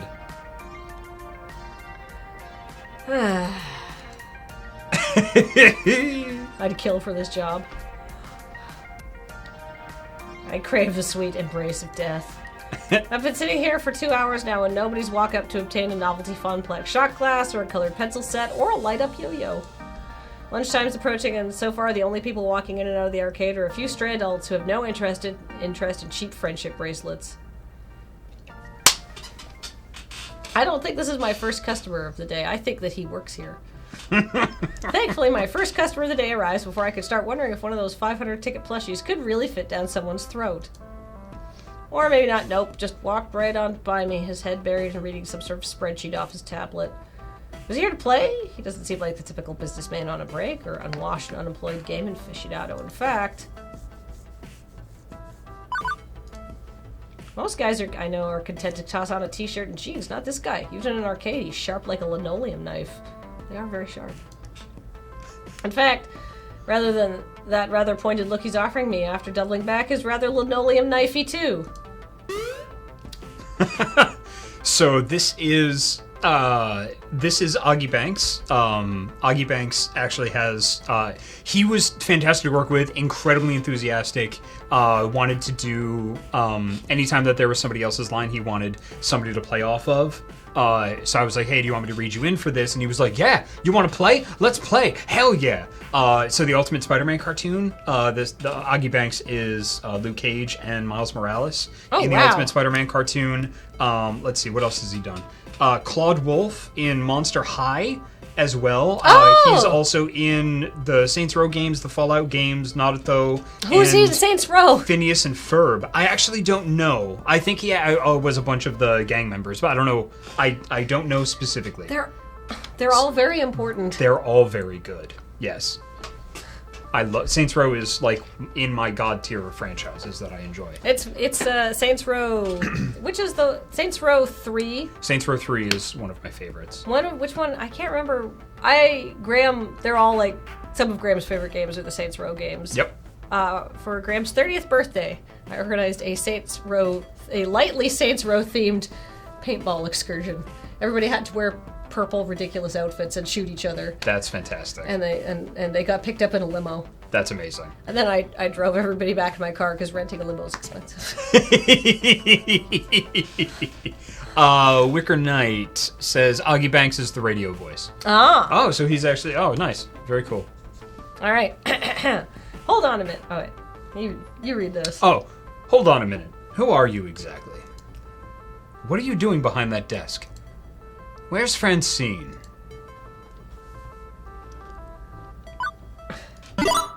I'm Ari Cater. Francine hired me to work the desk. The interview process was interesting, to say the least. I admit, though, I've been sitting here for hours doing nothing because there's basically nothing to do. He relaxes somewhat on hearing that. Somewhat. Mornings are usually slow. That's quite normal, actually. And she interviewed you already? Good. Good to hear. It's about time. I was wondering how long she'd have you to work the desk. She's got gusto for an octogenarian and loves working the floor, but sitting here all day handing out toys and dealing with problems wears her down. So, she explained the job to you? Gave you the papers to sign? She said Gavin would handle that stuff. With a sigh, he rubs his forehead, feeling a headache coming on. That would be me. I'm Gavin Cooper. I'm the business manager here at the Funplex. I make sure we manage to keep having a business, rather than a pile of rapidly collapsing fiscal mistakes. Right. So, as you've no doubt guessed, you'll be exchanging tickets for prizes, but that's the least part of your job. Thank fuck! There's more to it than that? You're the floor attendant. You attend to the floor. What, the carpets? Seriously?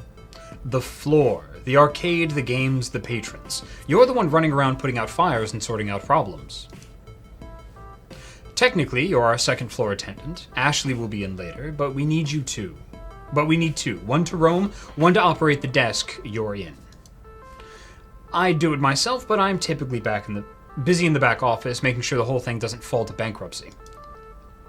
That's why Francine loved filling in. She's a people person. She loves helping out in a pinch. I am not a people person, as you've likely gathered. That's not to say you're alone out here. I'm in your corner at least. If things go south, you tap me for advice on what to do. You got a phone? Of course. Gavin quickly passes me his business card. He apparently has a stack of them at the ready in his pocket. Go figure. His phone number is listed at the bottom. You ever worked a high-pressure customer service job before? Shoe sales. Smelly socks? You have no idea. Right. Well, you know how to keep your head on when a customer doesn't, I hope. But anything goes sideways, you text me. I'm not around, you text Ashley or Naomi, in that order. Who and who? You'll meet them soon enough. I think not. Above all, do not bug Francine. She's practically retired. Let her enjoy that retirement in peace. That's fair. She's an old lady. She's earned it. She deserves it. Yep. Comprendo?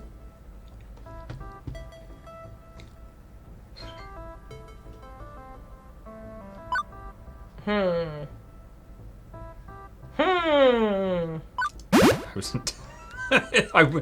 My jaw would have hit the floor if you didn't pick that response. I eat stress and crap solutions. Don't worry, I can. That's so I eat stress and crap solutions. Don't worry, I can manage the floor while you manage the business just fine. Doubtful. But that remains to be seen. The last guy sitting on that stool was a slacker and an idiot. And even though he was family, Francine dropped him like a bad habit. If you stay clear and honest with me, do your work, do it well, we'll get along swimming. I like this kind of boss. I have enough problems keeping this magical arc of hopes and wishes afloat. Please, don't add to my problems. Magical arc of what now? Gavin sighs again, a stress release gesture, but his expression softens somewhat I afterwards. take it Francine told you her theory, that this is more than just a job, more than just an arcade. That's my understanding. I'm not into dressing up words. I like to speak plain. If I'm curt, then that's because optimization is a factor of my job. Everybody working here wants to work here. This is where they belong, for one reason or another. Me, I love chaos. I love wrangling chaos specifically. The arcade industry is high risk, high reward. I manage that risk so that they can also find happiness in their lives. Everybody in this business has a dream they're chasing. It's a fragile thing, prone to getting crushed by hard reality. My job is to see to it that never happens. That includes Francine, who deserves better in her twilight years than desperately propping up a semi-failing business. Aw. So, you find some value in this place beyond your salary, or you'll burn out. Trust me. Last guy to sit there burned out hard. Now, can I trust you to mesh with our merry misfits?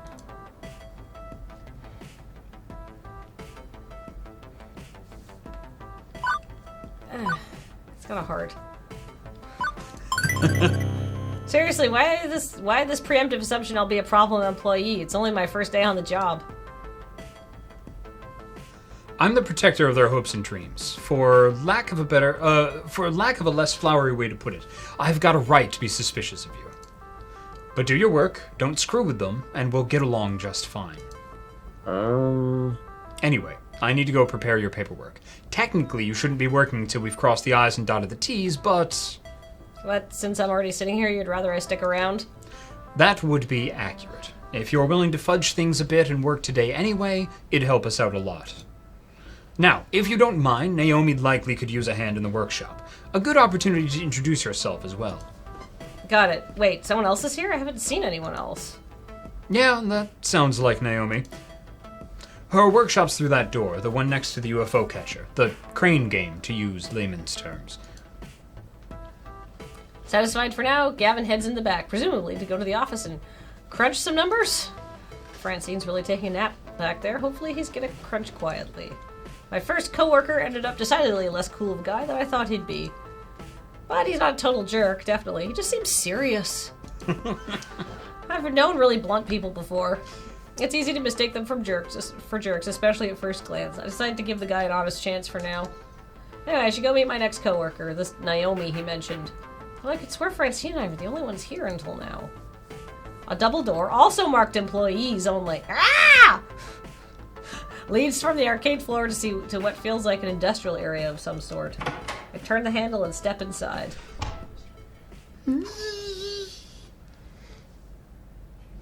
A little room tucked away between the back offices and the Funplex front is...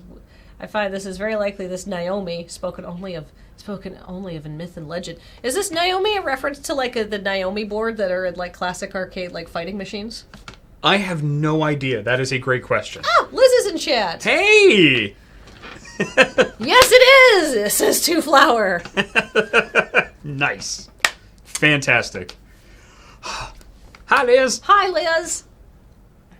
I get to see Liz next week. I'm very excited. Oh, cool. Yeah. A girl about my age, but certainly not my height, is tinkering away on looks like a CRT2 monitor. A girl about... I didn't realize they had so many circuits. She doesn't notice me when I come in, too busy soldering a capacitor into place. The lingering smell of melting metals fills the air of the poorly ventilated workshop. Excuse me. I like how realistic this is. They got those little, like, bins and stuff where you keep all your shit. Real tools? For lack of a better way to interrupt her. I was worried no matter what I did, she might, I don't know, burn her fingers or jump so high as to hit the ceiling or something. Fortunately, the shock's not quite that intense. All right. So this is Stephanie Shea. She is best known in the redub for Sailor Moon. She is Sailor Moon. So in Sailor Moon and Sailor Moon Crystal, she does the redub. She's also an incredible voice director in her own right. Sword Art Online, Naruto,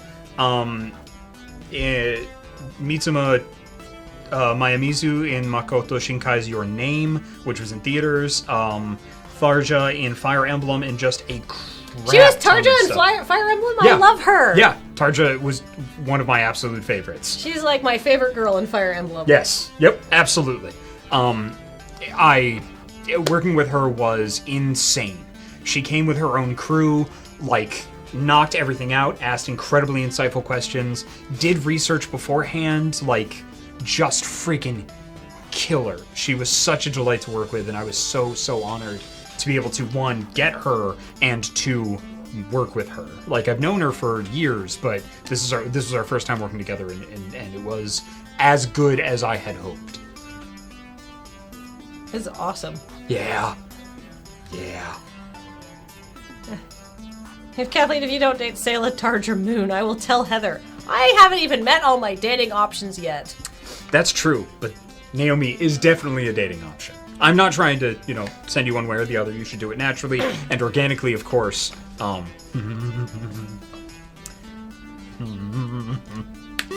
Hey, this room is for employees only. She said with no apostrophe. Are you lost? Do you need something? I'm Ari Cater, the new floor attendant, starting today. Oh! Hi. I didn't realize Francine already found someone. I guess I forgot to check my text. Whoops. Oops. She's so good it disgusts me. She spares a glance at her phone on the nearby workbench, where a huge stack of green notification messages lie in wait. One thought comes to mind on actually seeing her.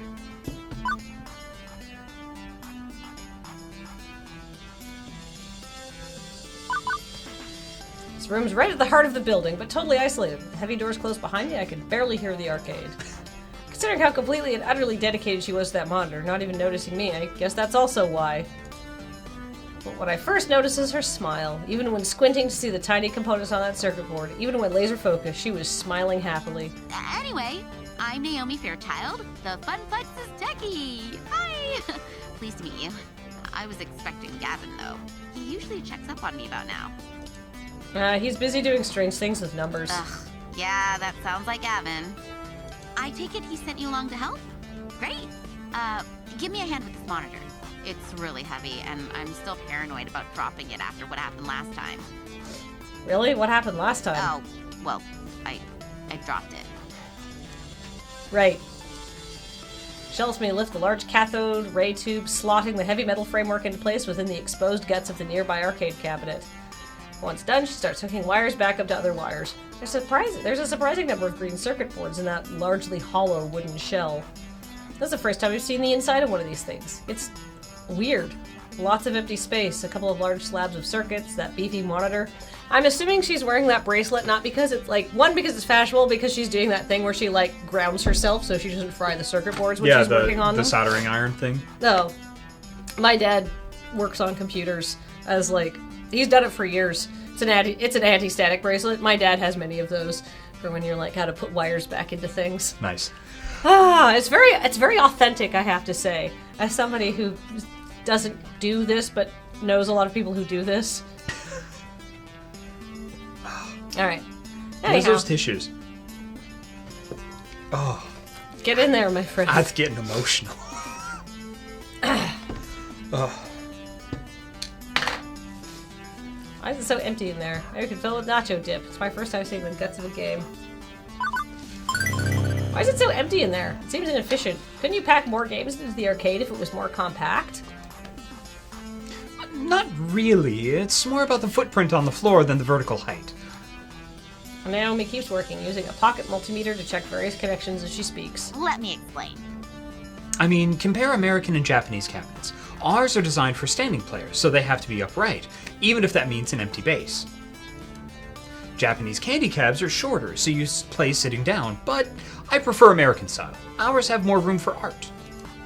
She closes up the rear access panel, closing it with one of the many keys on the key ring at her side, and steps back to admire her handiwork. There's a genuine joy in that smile, not just at a job well done, but at looking at the whole thing like it's a fine sculpture. So beautiful. Oh, I love the classic Midway style. Look at those sharp angles, the side art decals, the bold font on the marquee, the bezel artwork. The what on the what and the what? With a sigh, Naomi points out key features to me. The strip across the top with the game title, that's the marquee. The artwork that wraps around the monitor, that's the bezel. I mean, you see it too, right? How beautiful and cohesive it all is, working in harmony to give this game its own unique feel, its own experience. As for me, well...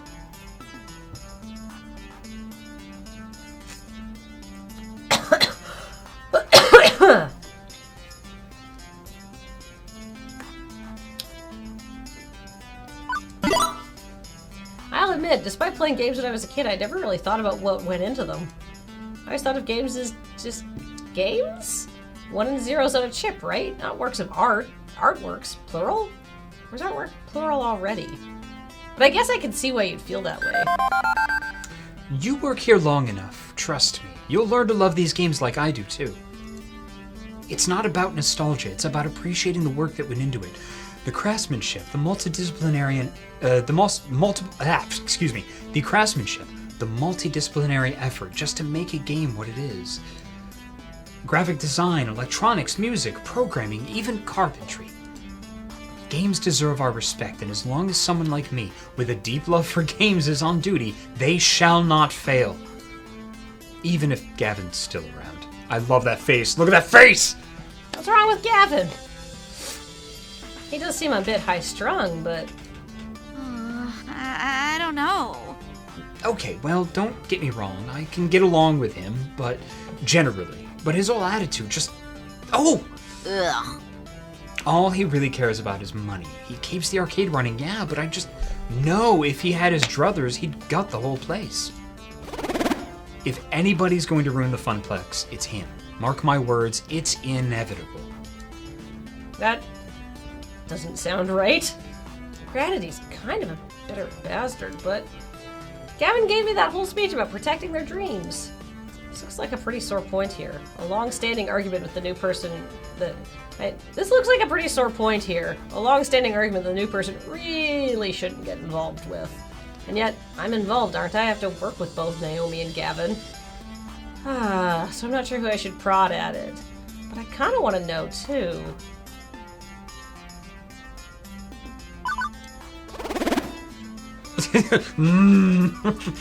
Don't mind me. Ugh, I get so mad thinking about what evil money-minded schemes he's probably cooking up. No. No, I'm not gonna get worked up.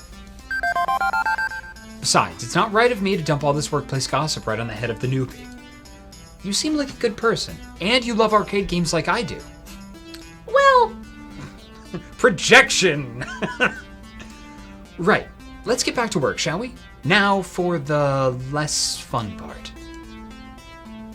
You seem a strong, strapping kind of person. I really like how all of these things are just like very like low-key gender neutral, so the pronouns thing is just like there.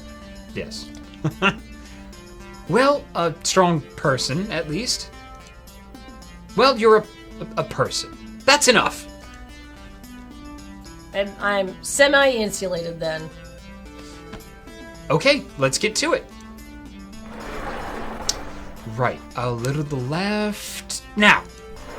Right, a little to the left. Now, my left, you're right. Careful. Now forward, right, correct. I mean, not turn to the right. Keep it coming, and there. Carefully, tip it into place. Victory! I gently ease the rolling dolly forward, the giant wooden box slotting into place alongside its neighbors. The two-wheel dolly makes it easier, but hardly easy, especially with Naomi fretting over her baby getting scratched or worse, falling over. Falling over would probably be fairly catastrophic to a CRT. But with the work done, she's all smiles again. Okay, glad to be done with that one. I swear I've been working on that monitor for ages. Those tubes are finicky as heck, and I'm still not totally satisfied with the flyback, but thanks for helping me out, Ari. I think you're gonna do just great here. Happy to hurgle-therp. Eh? Alright, stomach growling. Food required, except... I wasn't actually expecting to be working today, so I forgot to pack a lunch. When you have pizza on a bagel, Now I'm just talking here, but if you had pizza on a bagel... Shh. Hey, so any good restaurants in walking distance? I think that bookstore next door sells donuts and stuff, but... No, not really, unfortunately. I mean, there's a cheapo wub sub sandwich place, but even if that stuff is super tasty, you don't want to go there. You need to eat healthy. Hey, I know, wait, right here. And she's off, scurrying back to her hidey hole. And she's back, scurrying from her hidey hole. Lunchtime. Here you go. She presses it. Oh my god, a boxed lunch? What? Wait, this must be her lunch. It's a bento box. I learned how to make them from my mom, who learned from her mom back when they lived in Japan. Rice and pickles and all sorts of good, healthy things. Wait, you're giving me your lunch? Sure, why not? Huh, and yet when I first walked into the stranger, she looked super uncomfortable with me. That escalated quickly. What will you have for lunch then? Oh, I can just get some nachos from the vending machine or go hit the whole story next door. I've got a book delivery to pick up anyway. But you said eating healthy was important. See ya. See you after lunch. I can't help but think she was just looking for an excuse to get some junk food instead. Amazing. I'd say Naomi definitely fits in with Francine's ideals for this arcade. She's got a love for these games and it shows. And giving me her lunch? Me? A total stranger? It's a kindness I don't know if I deserve, but I appreciate it all the same. So a bento box. I've only ever seen these in anime. It's cute and hopefully has plenty of calories too.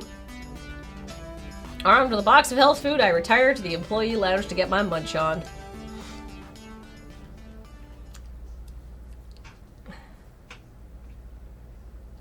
The room where I had my bizarre job interview will suffice for food times. It's not much. A few folding chairs and a kitchenette, but it'll do. Utterly famished by this point, I have a seat and unpack my lone lunch. Ah! Motherland!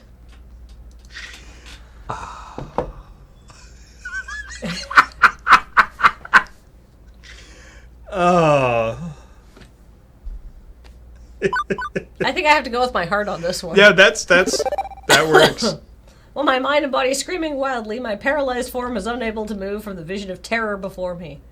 The half-person, half-animal waves their appendages in front of me, likely closing in for the kill. Okay, so you know what? I'll wait until introduce the actor on this one. Hello, anyone in there?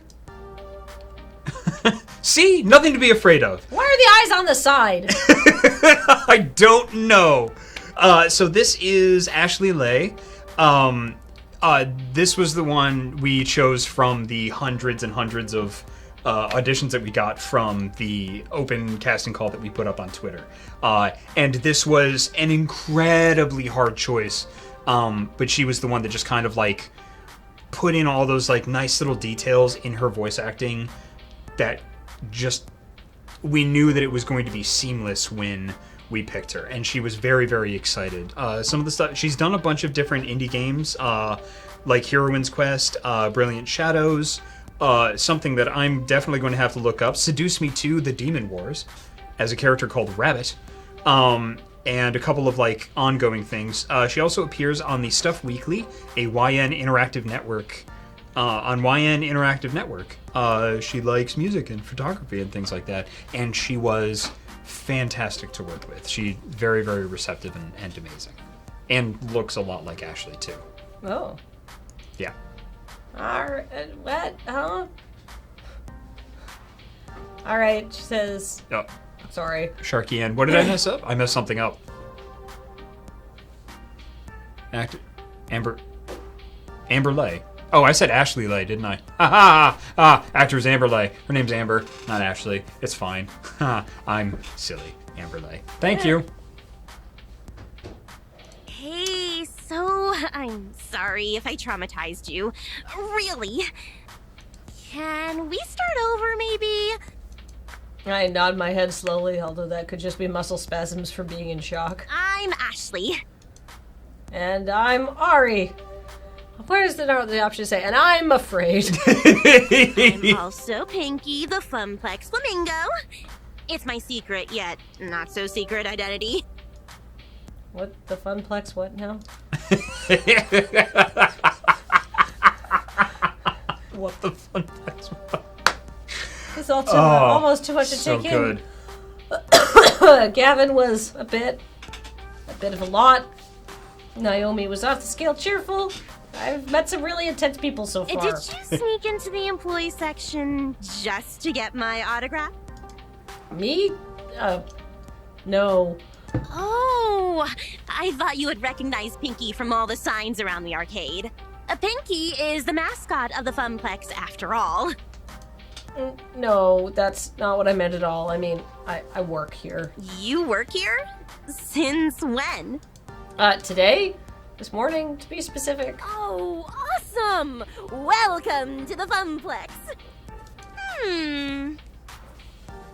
I mean, it would have been way cooler if you were just so enamored with the chibi flamingo creature plastered on every wall that you had to know more. I like this expression. Yep. She seems very cute. See.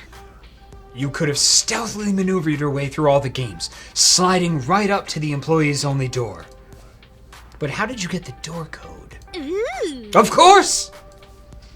You would have collected the password on a piece of paper that fell from Gavin's pocket.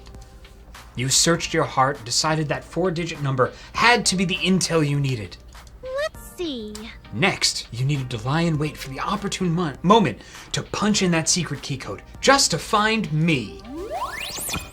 Just keeps going and going.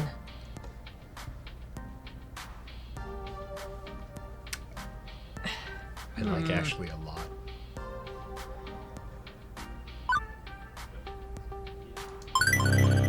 I mean, wow, I'm suitably impressed, albeit slightly terrified. You just take an idea and run with it. Where she's running with it, I'm not sure even she knows. And how would you have snuck out, I wonder? I could have helped, but for a price. Ashley finally realizes she's been babbling to herself for a good couple minutes. Oops. Sometimes I get swept up in a good story. I mean, I gotta find some way to make this job more interesting. Is it really that dull here? No, not really. I just crave a different kind of excitement than beeps and boops, screaming children, and broken machines. You really aren't painting the best picture here. Jeez, I don't mean to be a downer. I just want to move up in the world. I've got things to accomplish, dreams to fulfill, cosplay to make. Did she make this costume? Cosplay? As we switch topics, it's like she's a completely different person. Ashley's eyes light up and she smiles. Yeah, you know, like dressing up as your favorite video game or TV character. I love it. It's so empowering to be able to make your own costume and wear it proudly. It's even better when people recognize what character you are. Empowering? Really? Granted, she certainly had the power to stop my heart for a few beats.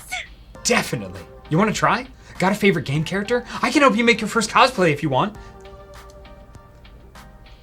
In fact, I made this one. It's honestly very impressive. Why'd you Yeah. put the eyes in the side?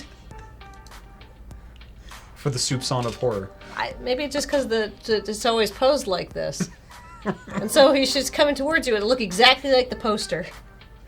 I think Ashley's pointing to her flamingo costume, but it's a little hard to tell with her hands as feathers. So Pinky is your creation.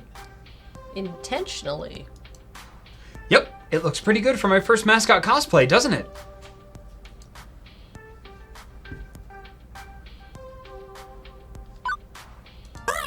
I'm all thumbs when it comes to stuff like that. Literally, if I get enough thread running between them. I'm pretty impressed, though. Naomi was going on about craftsmanship of games. Clearly, you're digging on the craftsmanship of costumes. Oh, thanks. It's nice when hard work is appreciated. I wear it around the Funplex to liven up the crowds, get people pumped to play some games, and the kids seem to adore it. That makes sense. Children are less scared of things. Although the arcade has been completely dead so far, no crowds to pump up or kids to be adored by. Hey, secret between you and me? Ashley motions for me to come closer.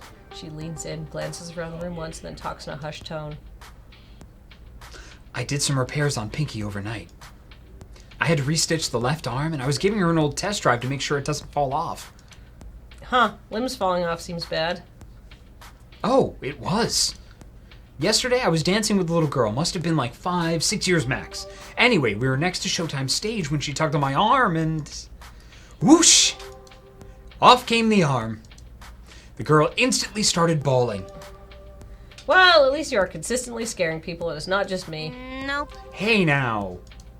I don't want that happen again. I want that to happen again. I felt so bad. But enough about me. What about you? So you're Carl's replacement? I guess so? I'm the new floor attendant. I attend to the floor. The floor is a thing I am attending to, and I am not going into cardiac arrest. This person reminds me of Cameron. At least you're funnier than Carl, that's for sure. I can't wait to go home and tell Juniper I have a sense of humor. She'll be so proud. I assume you've already met Francine, but have you had a chance to meet Gavin and Naomi yet? Yeah, I met them already. Although it seems like they aren't too keen on each other. Right? Ashley rolls her eyes and lets out a sigh. I wish they would hurry up and make out already. Yeah. Wait. Seriously? Wait, so are they going out? Nope. But they always bicker like an old married couple. It's classic anime cliche. The ones who fight always end up together. Mark my words, Ari. Or they just not, like, super compatible. Like, sometimes people don't get along because they don't get along. Yeah, but she makes up all the stories, so she ships real life people. Don't ship your friends. Consider them marked. Beep beep. Beep beep, beep beep, Ari. What's that sound? Drat, I set an alarm for when my lunch break was over. Time to get back to the grindstone. Oh, I didn't even get a chance to eat. No. That's no good. Ari needs their calories. You eat up. I'll go watch the floor. In fact, how about I take over the ticket desk for the next shift? You can do my job and water the floor a bit. Fair enough, thanks. Ashley winks before her face disappears into the dark recesses of that inhuman mask. As I'm wolfing down rice in the shape of a little heart, wow, it occurs to me I didn't actually ponder my first impressions of Ashley yet. Let's see.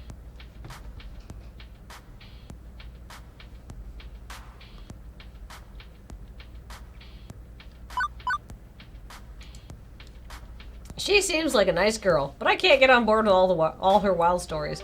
Can't imagine always living your life vicariously through a fantasy.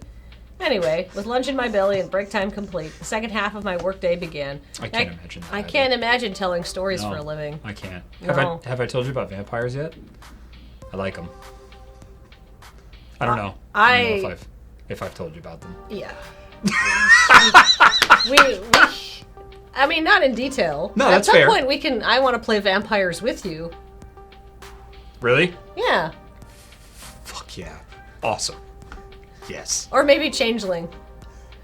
Ooh, yes, yes, yes. A game my White Wolf playing friends did not want to play because they thought it would be too goofy. No. It would be great. It would be great. Yeah. Yes. Changeling is amazing. I've never played it. Yep. No, I actually, at PAX Unplugged, I picked up the 20th anniversary Changeling book. It's a beautiful leather cover. It's absolutely gorgeous.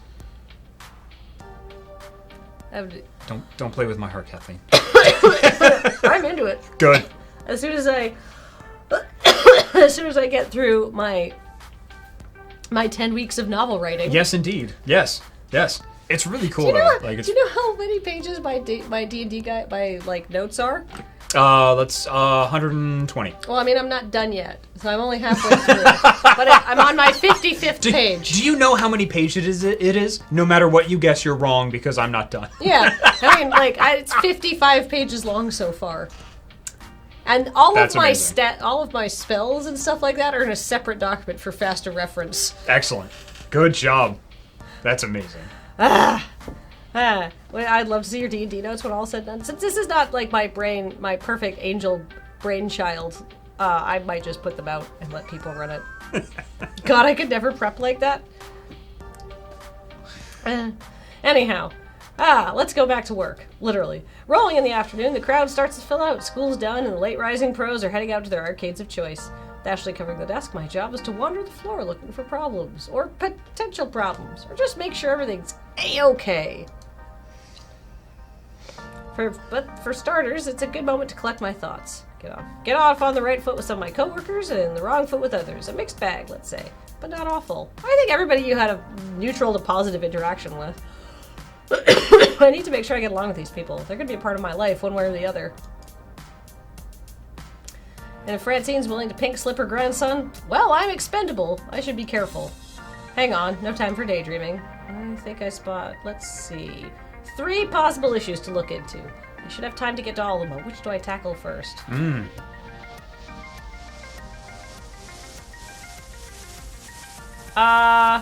Probably cursing up a storm seems the most immediately angry. There's a lot of shouting coming from the center of the arcade where Fist of Discomfort is being played. I remember Iris telling me about it earlier while I was bored to death at the ticket desk. Fist of Discomfort, or FOD, is one of the most popular games in the esports circuit. It's been a staple of the scene for over 6 years. One year, Team Wicked Prodigies took on The Unreal and came back to win in the dying seconds of a tiebreaker match to take home a record $5 million prize pot. That's a lot of moolah. And how? Alright, so how does it work? It's a hybrid of real-time strategy and button mash brawling. Each player is defending their dojo and it's 3 sensei from attacks by the other player. Right, so who's in the jungle? The League of Legends joke. Because there's different lanes in League. It's a very complicated game. I shouldn't say. League of Legends is like that 3-dimensional chess game they play in Star Trek. It's ridiculous. I had to play League of Legends for a writing project. It was Otome. I wrote for a League of Legends kind of mobile game. Onimusha. Sorry, I have to look it up now. I forgot what it was.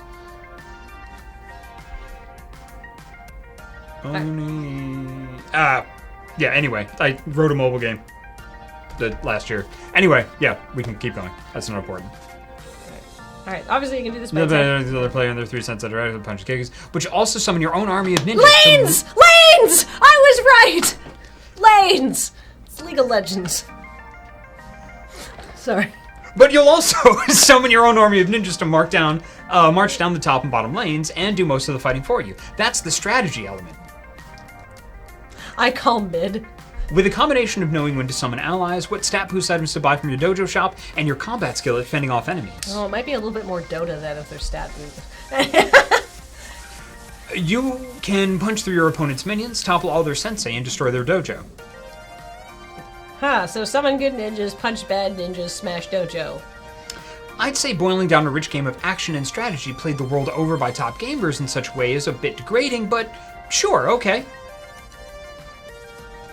All of which is super interesting and stuff, but right now all I care about is dealing with the loudmouth currently playing the game. The closer I get, the louder the yelling gets. Most of these are words that... Yay! What the Okay. Sorry. Oh my god, look at this beautiful art that they have created Right? just for this game. I, like, legit want to play this game. Like, legit do. This is Nazia Chaudhry.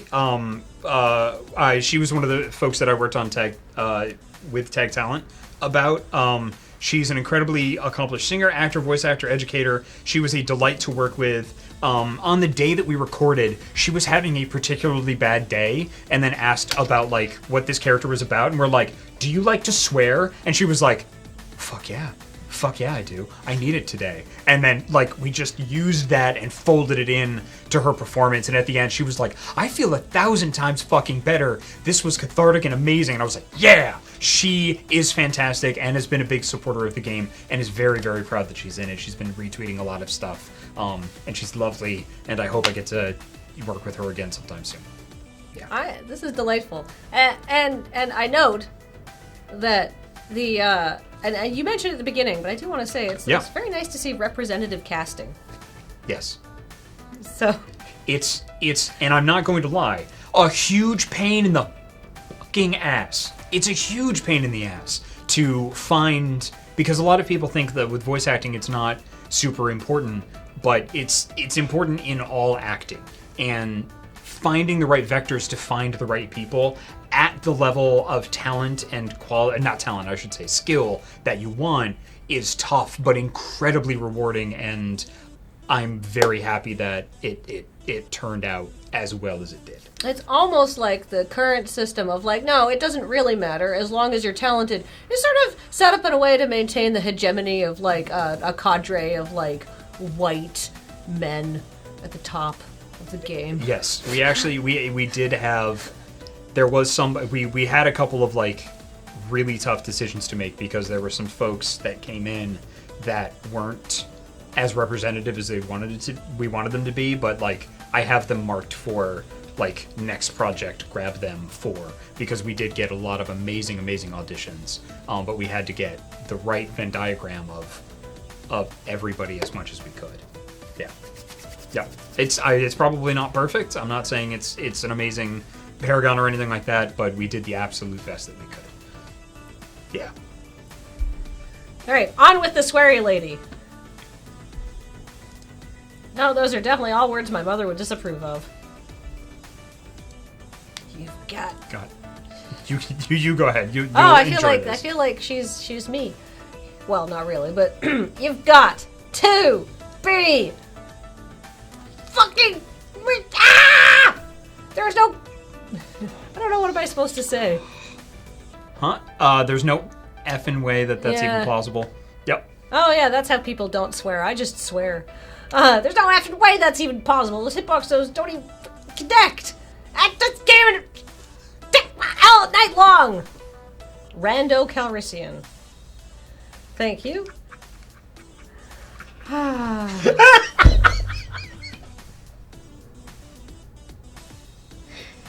Oh. Haha! Get wrecked! Oh, this is far from over, you scrub. Saved up a little something extra special for you. I've been baiting you into attacking my sensei, which you fell for. Hard. Oh, hey. Did I forget to mention that I bought an extra Ultimate Technique skull from my dojo? Whoops, my bee. Wait, what? You haven't been farming. How could... XP share technique with creep waves. Take this! 5-fold explosive death claw technique! What? How did you defeat me? No! Oh, GG. God, I love her. No one can defeat me, Queen Bee. My dry eyes blinking painfully make me realize I've been standing there watching intently during that whole exchange. I'm not 100% sure what just happened, but that didn't matter. I was completely sucked in. Couldn't tear my eyes away. It's like watching a train wreck. If the train was the arcade game and the wreck was that guy's face. Kid, what are you staring at? Never seen a champion of my caliber before? Oh, seeing as how I didn't even know how to begin to start to even consider how to respond to her question, I have to take a moment and collect my thoughts.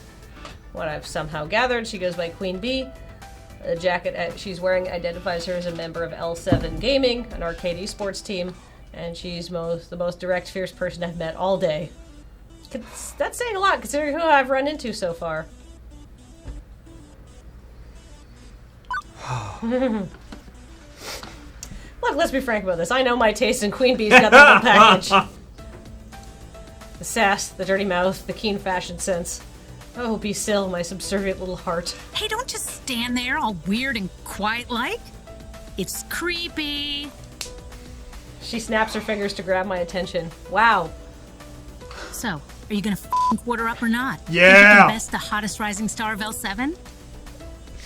I just work here, ma'am.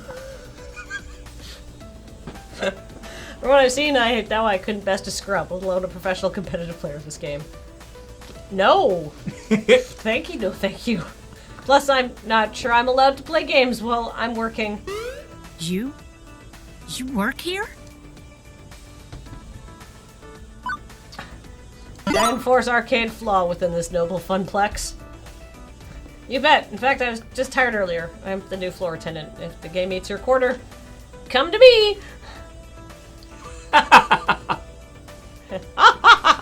I imagine her laugh sounds like Zoicide from like Sailor Moon. Just like My favorite part of the session with her was having to explain what a Hime laugh was, and like practicing it with laugh? her. Yeah, like Oh. the Hime, like the princess laugh, like that laugh. Yes, her pose had like, and we had to take like 5 minutes to get it right, but when she got it, holy shit. Oh, she's a natural. She's like, and she loves Queen Bee. It was so good. It was so satisfying. Oh, Treon says activate sex binturong mode. Have you heard the sex binturong story? No. Okay, this is gonna take a couple minutes, but I'm at a party in Seattle because there's a big competitive trivia event. Yep. And it's a party that I am invited to because the trivia team I'm going with knows another trivia team who's also at the event, and they have rented an entire house on Airbnb, so they have invited their local friends, because a lot of these people are from Vancouver, and other trivia teams along, and like to just have a big hangout house party, not like anything wild, music, snacks, beers, that kind of thing. Yep. So I get there, and I'm with my best friend Adam Hancock, and Adam and I are not good influences on each other. So by the time we get there, we are very drunk. We are intoxicated. So we get there, and you've seen me. I have. Like, I've got like this aesthetic. It's all black. I have a leather jacket. I have like tight black jeans. I wear boots. Like, I look like kind of a burly biker. Or not a burly, but I look kind of like a hard edge kind of lady. It's my carefully crafted aesthetic of fuck off, right? But like, I like to think that despite the fact that I have this kind of like outwardly like all of these things, like tight jeans, leather jackets, all black, kind of has like a sex appeal to it. I inherently do not project any kind of sex aura, right? I'm not that kind of person. And so we get there, and there is a lady in there who I would say is extremely similar to me. She is also wearing all black. She is also wearing tight black jeans. She is also wearing a leather jacket. She is also wearing boots. She is liquid sex personified. And she's draped there on her girlfriend, and she just like, she moves like a panther. And she, and as soon as I come into the room, like her eyes, she just sort of does this, and she like, she sizes me up and looks me up and down, right? And then she just looks at me like, are you a fellow predator? Or are you prey? And I'm just like, holy shit, if this woman's a sex panther, I'm at best a sex binturong. And so I immediately am like, nope, and nope out of there, and go to hang out with Adam somewhere else where I do not have to be around the very, very sexy lady who is just like there's just like a charisma wave about that made people want to like sit close to her and just like hold her in rapt attention. I've never met somebody who had more like pheromones coming off their body in my life. So I was like, I'm a sex binturong. Which, if you don't know what a binturong I is don't. a weird bear cat. Yes. That's I not have quite seen a those. bear, Yep. and it's not quite a cat. And it's a little bit wrong. And I feel that's the most I can do for a sexy aura. It's like, I think I see what you're going for, but it ain't right. Apparently it smells like popcorn, which is also like Amazing. the least sexy smell that you can have. Anyhow. That's me, sex binturong. Oh, that's good. Popcorn smell, yeah. Nothing says rub your loins like hot buttery popcorn. I mean, if you're into it, no judgments. Yeah. Yeah. Popcorn scented shuffle cat. Amazing. Oh, anyhow. Wait, you're serious, says Queen Bee. Then she says, welcome aboard this runaway Hey, they train. haven't given you a name tag yet. How am I supposed to know who you are? I think that was actually a weird tactic to have to introduce myself to her. I'm Ori. I did technically just start working here 6 hours ago, so it might take them time to issue me a name tag. Maybe they need to send a carrier pigeon to an ancient monastery where name tags are forged in a vast clay oven. I thought you wanted to be Queen Bee. Oh, I did. Nah, Gavin's just slacking big time. I'll talk to that silly boy for you. Make sure you get some proper respect. Thanks. No problem. We gamers gotta stick together. I'm Queen Bee, by the way. Aggro-style FOD lane pusher specialist for L7 Gaming. Also had to explain every one of those words to. I figured when you put your arms over your head, cheered and shouted, no one can defeat me, Queen Bee. Hey, I do not sound like that. Well, maybe a little. Anyway, one of the regulars are in here. Besides Pear and Tio. So you'll be seeing a lot of me in the future. Teo. Let's hope you last longer than the last guy. Oh, great. Now she's even making my job into a competition. I hope there's an betting pool, too. Look, you look like a smart kid. You've seen one of my many streams on the internet, right? No? I literally have no idea what you're talking about. Really? Have you been living under a rock for the past decade? If you consider a small yet formidable apartment a rock, then yes. Oh, you sweet child. You are so innocent and pure. Come, let me show you the path to darkness that is the internet. Oh, Oh, I loves her. I don't want to nope. Well, it is part of my job to know all about the games here.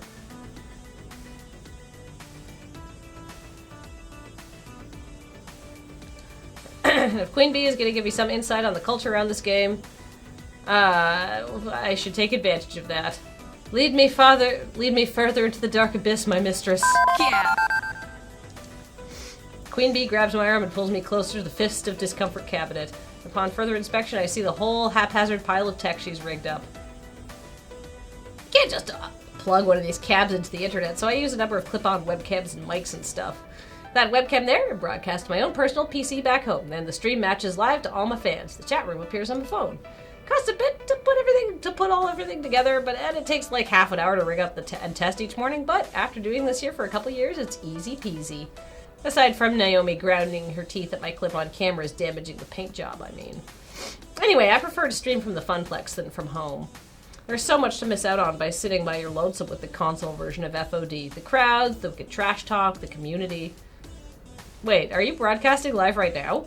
Are we live right now? Nope, no way. Huh. Fuck no. That was part of my warm-up matches. Got a pretty big tournament coming up, so I try to get in as much practice as possible. Even if it is with a bunch of fodder. As in, chum. Lunch meat. Scrubs. Losers. Yes, yeah, I got the idea, yeah. Queen Bee sees something out of the corner of her eye and glances around the arcade floor. She gives a nod to someone hanging near the Street Fighter cabinet. My crew is starting to trickle in. We should be starting team practice soon. Wait, what time is it? At the tone, the time will be 2:25 p.m. Eastern.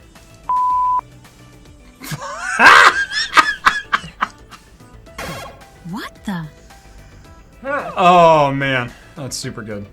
Titty balls ass dick, I gotta go live in 5 minutes. Listen, kid, it's been swell. We'll chat later, right? Sure. Could you keep this one thing? Could you keep the swearing down just a little? No. Just got kids around here, and I don't want you to get in trouble with Gavin. Him? But for you, I'll keep it at a PG-13 rating. Oh, she likes us. Now, if you'll excuse me, there's some butts out there that I need to kick.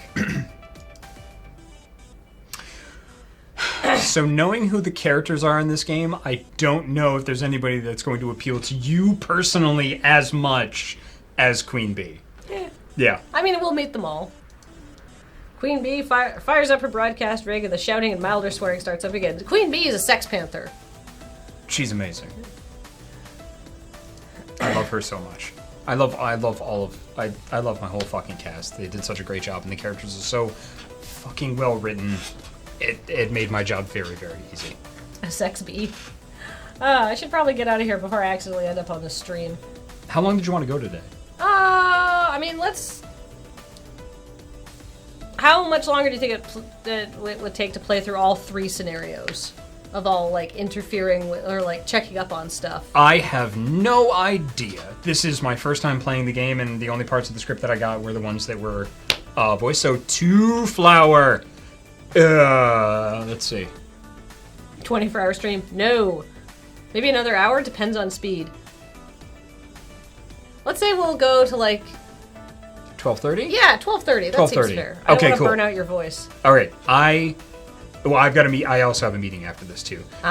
So I can absolutely do it until 12:30. Can I run to the bathroom though? Yeah. I'm gonna keep playing while you tinkle. I have bodily needs. See, I recommend that you spend your whole life being dehydrated. It works great for me. Where I've got the only fluids you need is coffee, and that cuts down on bathroom breaks significantly. You pee once a day. It's the color of liquid gold. It's caustic. And it smells like Tim Hortons. Oh, hon, I worry about you.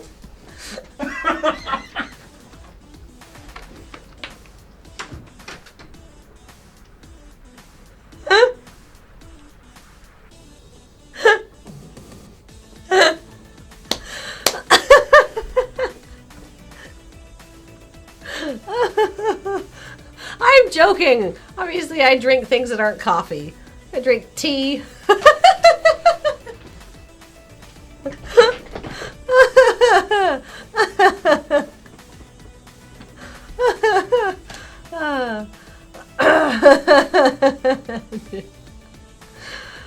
No, I don't drink alcohol, actually. I stopped drinking. I had life circumstances happen to me that caused me to not be able to drink for a couple of years, and I was like, afterwards. Like, I'll drink like a little bit, but like very, very infrequently. You told a story about being drunk like 5 minutes ago. Yeah, this was before the life circumstances. That cut you out of drinking for 9 months, yeah. Actually, because and if you don't drink for 9 months, your alcohol tolerance gets so low, even drinking a little bit afterwards is like a lot. So it was more like 2 years. And then I was just like, after that. Anyhow, I'll have a glass of wine occasionally. So I just say I don't drink, but like I really don't very much. Is it wrong of me to crave being stepped on by her? Hey, I gotta be me.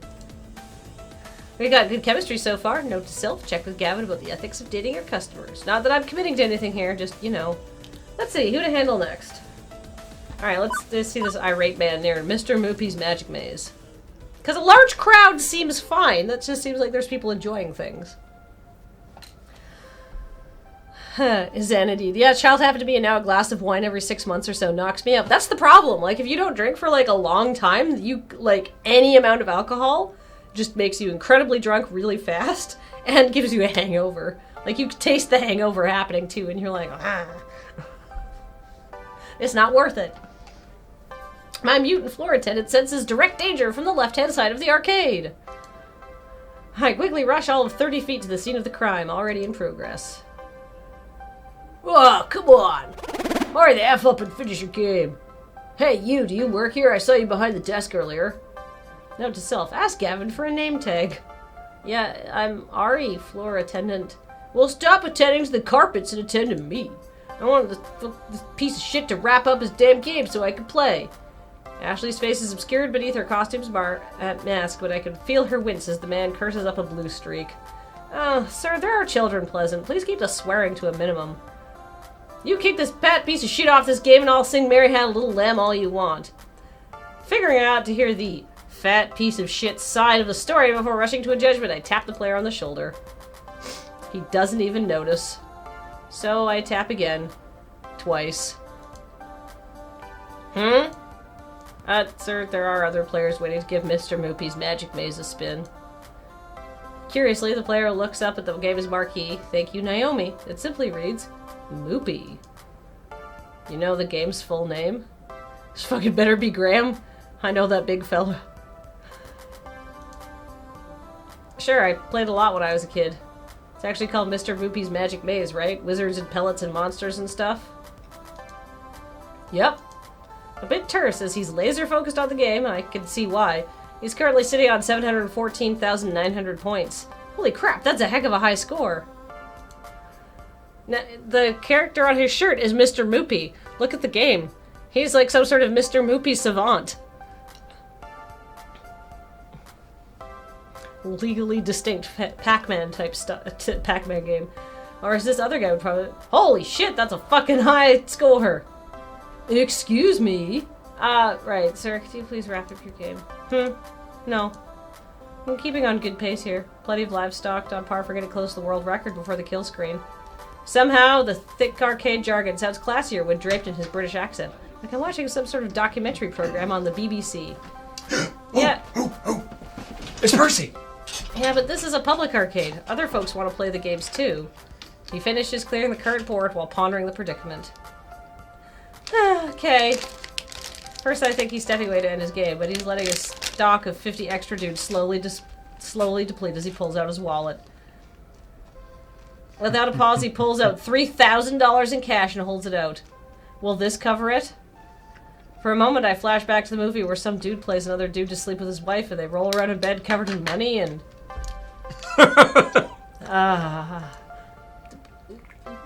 Cover what, exactly? The cost of the game. The game itself. I've never seen this much raw cash in one place at any given time. It's not even in 20s. The dude's rolling in Benjamins. One moment, please. On it. And fortunately, Iris already has my messenger app open for me with Gavin's contact info preloaded. With trembling fingers, I key in, customer wants to buy Moopy for $3K, what do? What do? In less than a minute, I have my response. Considering we paid $200 for it, plus parts, yes, absolutely yes. Sell that relic immediately. Well, okay then. Although, how's Naomi gonna react to this? Offloading one of her darlings just because Gavin wants to make a 15-fold profit?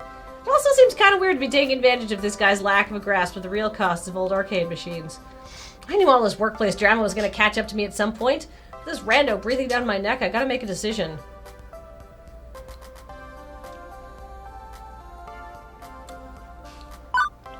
Let me know when's a good time to introduce the actor on. It's an older game, and it actually only cost us about $200. But, well, it's part of the arcade, sir. I expect this apparent gazillionaire to protest at not getting his way, but he's smiling. Ah! You're right. This is Moopy's home, after all. Let's compromise. I'll pay you $1,000 American and own the game, but you keep it here. And in return, I get to play as long as I want, provided nobody's already playing. That way I can keep chasing the score, but your arcade stays whole. I'd hate to break up a loving family. Naomi will be relieved to hear that, even if Gavin may flay me for passing up $2,000. Good, I'd hate to make Naomi cry. How could I live with myself? Which leaves us rando hopping mad. To be fair, we had been kind of ignoring that he exists. What the shit, man? What kind of an arcade is this anyway? Fuck this, I'm going to Deco's Palace. And we just lost a customer, stomping his way out the door. Stomp, stop, stop. On the plus side, Naomi wouldn't cry. On the negative side, I just drove a rando out into the cold. What a disagreeable fellow. Can I introduce him now? Yes. Sweet. So this is... The name hasn't been introduced yet, but his name is the character's name is Percy. The voice actor is Price Johnson. who did an amazing job. He is a streamer for Stumped Gamers. This was his first, this is his voice acting debut. So anybody that went into the process, I blind cast. I don't do nepotism. Right. Anybody that I ask to audition is no guarantee. So I put everybody into a big hopper, and then I delete all of the names off of the files as I listen to them, and that's how I sort things out initially. And then I put the names back on before involving the rest of the team into the thing. And Price is a natural. He's had some acting training, but for his first VO role and a little bit of guidance at the beginning, just super good. And I will definitely be going to him to audition again for my next project. Nice. Yeah. So this is Percy. He's very good at Moopy. As for the player, well, he goes right back to playing eating pellets, zapping ghost monsters, clearing mazes. With the crisis behind us, I can actually focus on who this crazy rich guy actually is.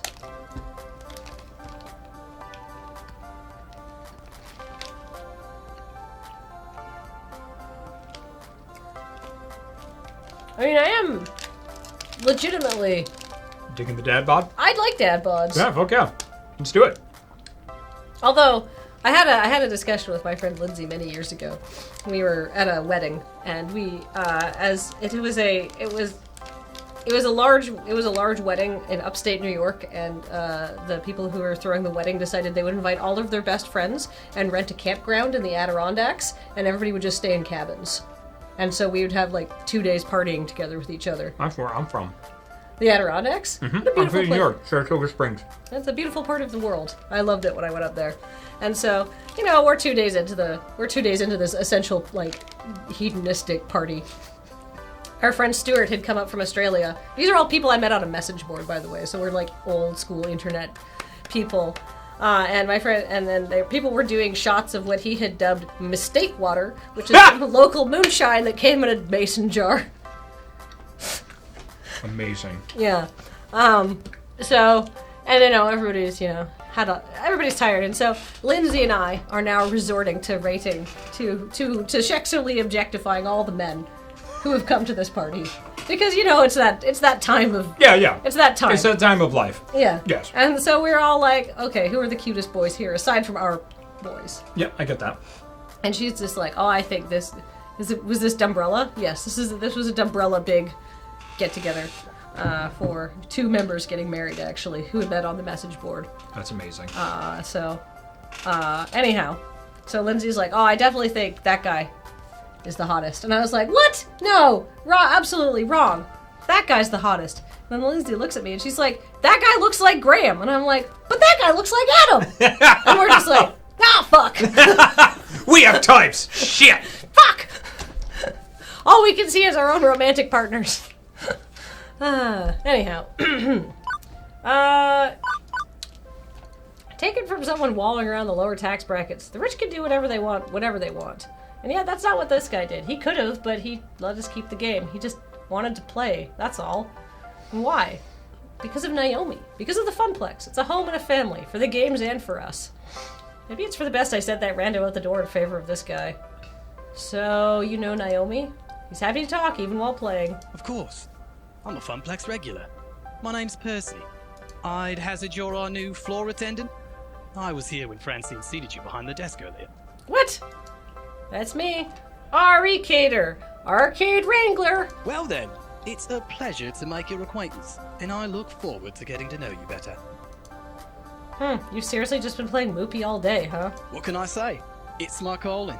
I actually owned a Moopy cabinet once. Had it in my flat. But playing it by myself, all alone in the dark, it's not the same. I need the atmosphere. The beeps and boops? No, those you eventually learn to filter out. I mean, everything. The games, the lights, the kids, the feeling of being in an arcade. Did such a good I job. score my best when I'm in real world conditions. It's all about the emotions. The laughter and the tears, the excitement of competition. I need that swirling chaos of human emotions around me to play at my finest. Naomi gets that. Oh, you read Yep. him. Naomi gets that. She keeps Moopy in top condition for the day I eventually land my high score. What's the current world record then? About 3.5 million. This guy's been standing here since I was working the morning shift. Hours and hours and hours. He's still only about 720k into his game. Can't imagine him being anything but... I can't imagine him being in anything but top health condition to try this. This guy's got to have legs made of carbon fiber and a bladder of tungsten. I just let a few extra lives drain out whenever I need to go pee. He may be psychic. I feel like I should let him get back to his game, but burning questions, they burn. Like fire.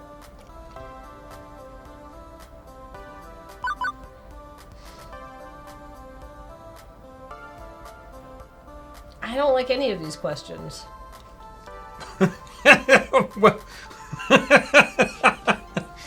you hear that, Two Flower? Put more in. Well, just like, that's rude. Huh? That's rude. You don't talk about people's jobs. Well, I mean... Two Flower, I have failed. I'm sorry. Oh, what did chat? Twitch chat, what do you want to see?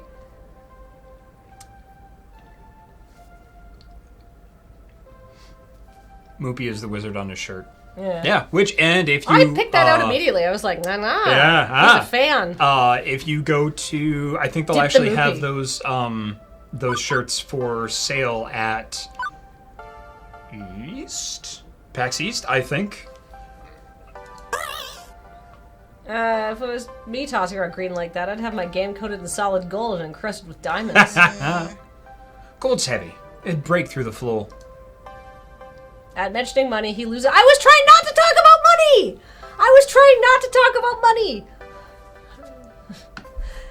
It's rude. It says not that he's annoyed. He's not annoyed. No. You didn't fuck up. I know. He's just far more focused on his maze than any financial tips. You know, it'd be shiny, right? Huh? Don't think so. I don't throw around money to impress people. Money removes obstacles. Nothing more, nothing less. It's a tool like any other. Yeah, that's a good way to think of money. I do day trading, stocks and bonds, but I'm here for Moopy, not to offer fiscal advice. Right. My ill-fated attempts at humor piffling out, I decided to let it go. He's getting more and more distracted by the game. I should leave him be. I have to do a thing about a thing. Be seeing you, Mixcator. Yet another weird encounter in a string of weird encounters. By the end, he sounded more like the high-score junkies you hear about in old documentaries. Obsessed, driven, kind of strange. That's not the impression I had of him from the beginning. He smiled when talking about not splitting up the arcade. Alex Whitesheds, thank you. There's something more going on here. But, well, he's a Funplex regular. There'll be plenty of time to learn more later. I got work to do. Alright. Showtime stage crowd. In the distance, I see a number of people gathering, which is surprising, since the first half of my shift was in complete and utter solitude. Don't get me wrong, I'm happy to see that people do come to the arcade, but that's quite the crowd that's assembling. Like, larger than Queen Bee's team was. Rowdier, too. That has to be against some fire code or safety protocol or something, right? Speaking as a citizen that enjoys living, having an escape route in case of an emergency is necessary. Time to clear the way and pave my own path of safety. As I approach, I see flashing neon lights accompanied by upbeat Europop drifts. It's an auditory flashback right back to 1980X. I can't help but nod my head to the beat. A pulsating mass of people have surrounded Showtime stage, cheering on the current player. The game itself takes up the whole corner of the arcade, requiring a fair amount of space to actually play. Oh, Showtime Stage is an ultra-modern arcade smash hit. It uses motion tracking sensors hidden behind the colored spotlights to check dance pose accuracy and score your sweet moves. It's pure dance fever. Can you catch the fever, Ari? I had my dance fever shots in the doctor's office earlier this season. I like that this game is quirky, but not everybody is like... Not every single person is quirky. Yeah. As the dance ends, one of the players hops down from the stage and immediately starts talking to a young man leaning up against the back wall. Did you see that, Teo? I got my first AA on Stop the Beat. Hell yeah. Yeah, you did. You're doing great. Oh, are they a dance crew? Look at those outfits. This is T Crew. Oh, yeah. Yeah. Oh, I'm observant. Remember last month you couldn't even pass that song? Totes impressive. I'm gonna keep practicing, and one day maybe even surpass you. Hey, I hope you do. And when you do, you can be the one who brings in new dancers and teaches them how to play. As the next song starts, my eyes shift from their conversation to observe the gyrations and intricate limb movements coming from the Showtime stage. I feel my head bobbing and my foot tapping. Hey, it's a really catchy song. Can you blame me? It's Clocks by Coldplay. I'm really gonna get into it when I feel a hand on my shoulder. Care to dance? Oh. Yeah. So, this is Teo. This is Christopher Escalante. And he did an absolutely fantastic job kind of embodying the character. The thing that I had to keep doing was pushing him and just being like, no, sexier. No, sexier. Oh my. Like every line has to have this kind of silent, like, you want to bang kind of feel to it. He did a great job. He is also, let's see, some of his works. Let's see, Eric in the Seduce Me series. So another person from the Seduce Me series.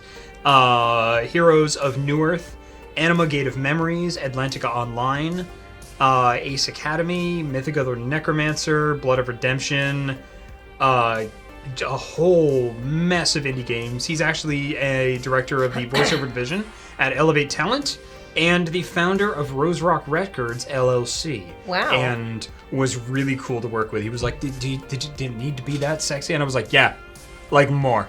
Like every line just kind of be like, hey. A lot of people are like, yes, a sex panther. Yes. So yeah. That's what we went for. Cool. All right.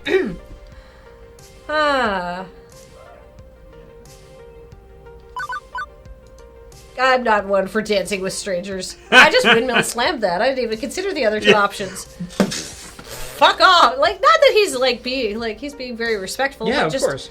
No, I don't. Yeah. That's not your thing. I don't Play naturally. That's what came to you people. organically. Yeah. Yeah. Just don't touch me, please. Yep. You know what dancing leads to?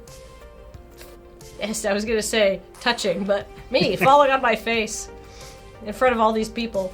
Either that or one of my customers enjoying a trip to the emergency room with a shattered foot. I'd rather not horribly embarrass myself right now. Let's save that for later. 'Tis downright shame, but you can't blame me for trying. How could I resist to ask a person such as yourself? You caught my eye the moment you walked over. Hey, wait. Hey, You're new here, right? Oh, sorry. Yeah, yes, very. Name's Mateo, but everyone here just calls me Teo. Teo's the best! Greatest guy here! He's sort of like our leader, yeah. Oh, please, I'm nothing really. He looks directly into my eyes. That's a lot. That's too much. Nothing as special as you. I just like to show newbies the ropes and teach them how to play. Our community is small, but we're all super close. I think you'd be a perfect addition to our gang. So, what do you say? Play our silly dancing game? Teo stretches his arm to me, waiting for my hand to grab his. Oh, man. Politely. He's a persistent one, but at least he's not mean about it. Maybe after I've played Showtime stage multiple times. I'm never playing Showtime stage alone, possibly in the dark. Look, I appreciate the offer, but I don't know if this one's for me. That's how I would do it. I'd like to avoid injuring anyone, notably myself. The writing in this game is very good. With enough practice, you'll get it. Oh, man. Here, we'll do a sexy read for that one. Plus, I could always teach you. Whoo, yeah, I gotta go that way. I think I'll pass. Actually, I'm on the clock right now. I'm the new floor attendant, Ari. Really? But I haven't seen you around here at all. What happened to the other guy? Oh. He was actually pretty good at Showtime stage, now that I think about it. He's out. I'm in. It's currently year 0 of the floor attendant Ari regime. Hello there. Well, it's an honor to meet you, Ari. I hope we get to know each other well. Indeed-do. For someone that loves Showtime Stage as much as you do, I haven't actually seen you play yet. True. Most of the time during these meetups, I tend to let everyone else play. Tryon says, sorry, Teo, I have a stepping appointment with a sweary lady.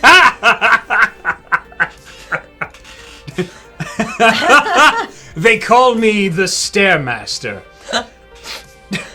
I go around and make sure everyone is happy and having a blast. Well, what about you and your feelings? Yeah.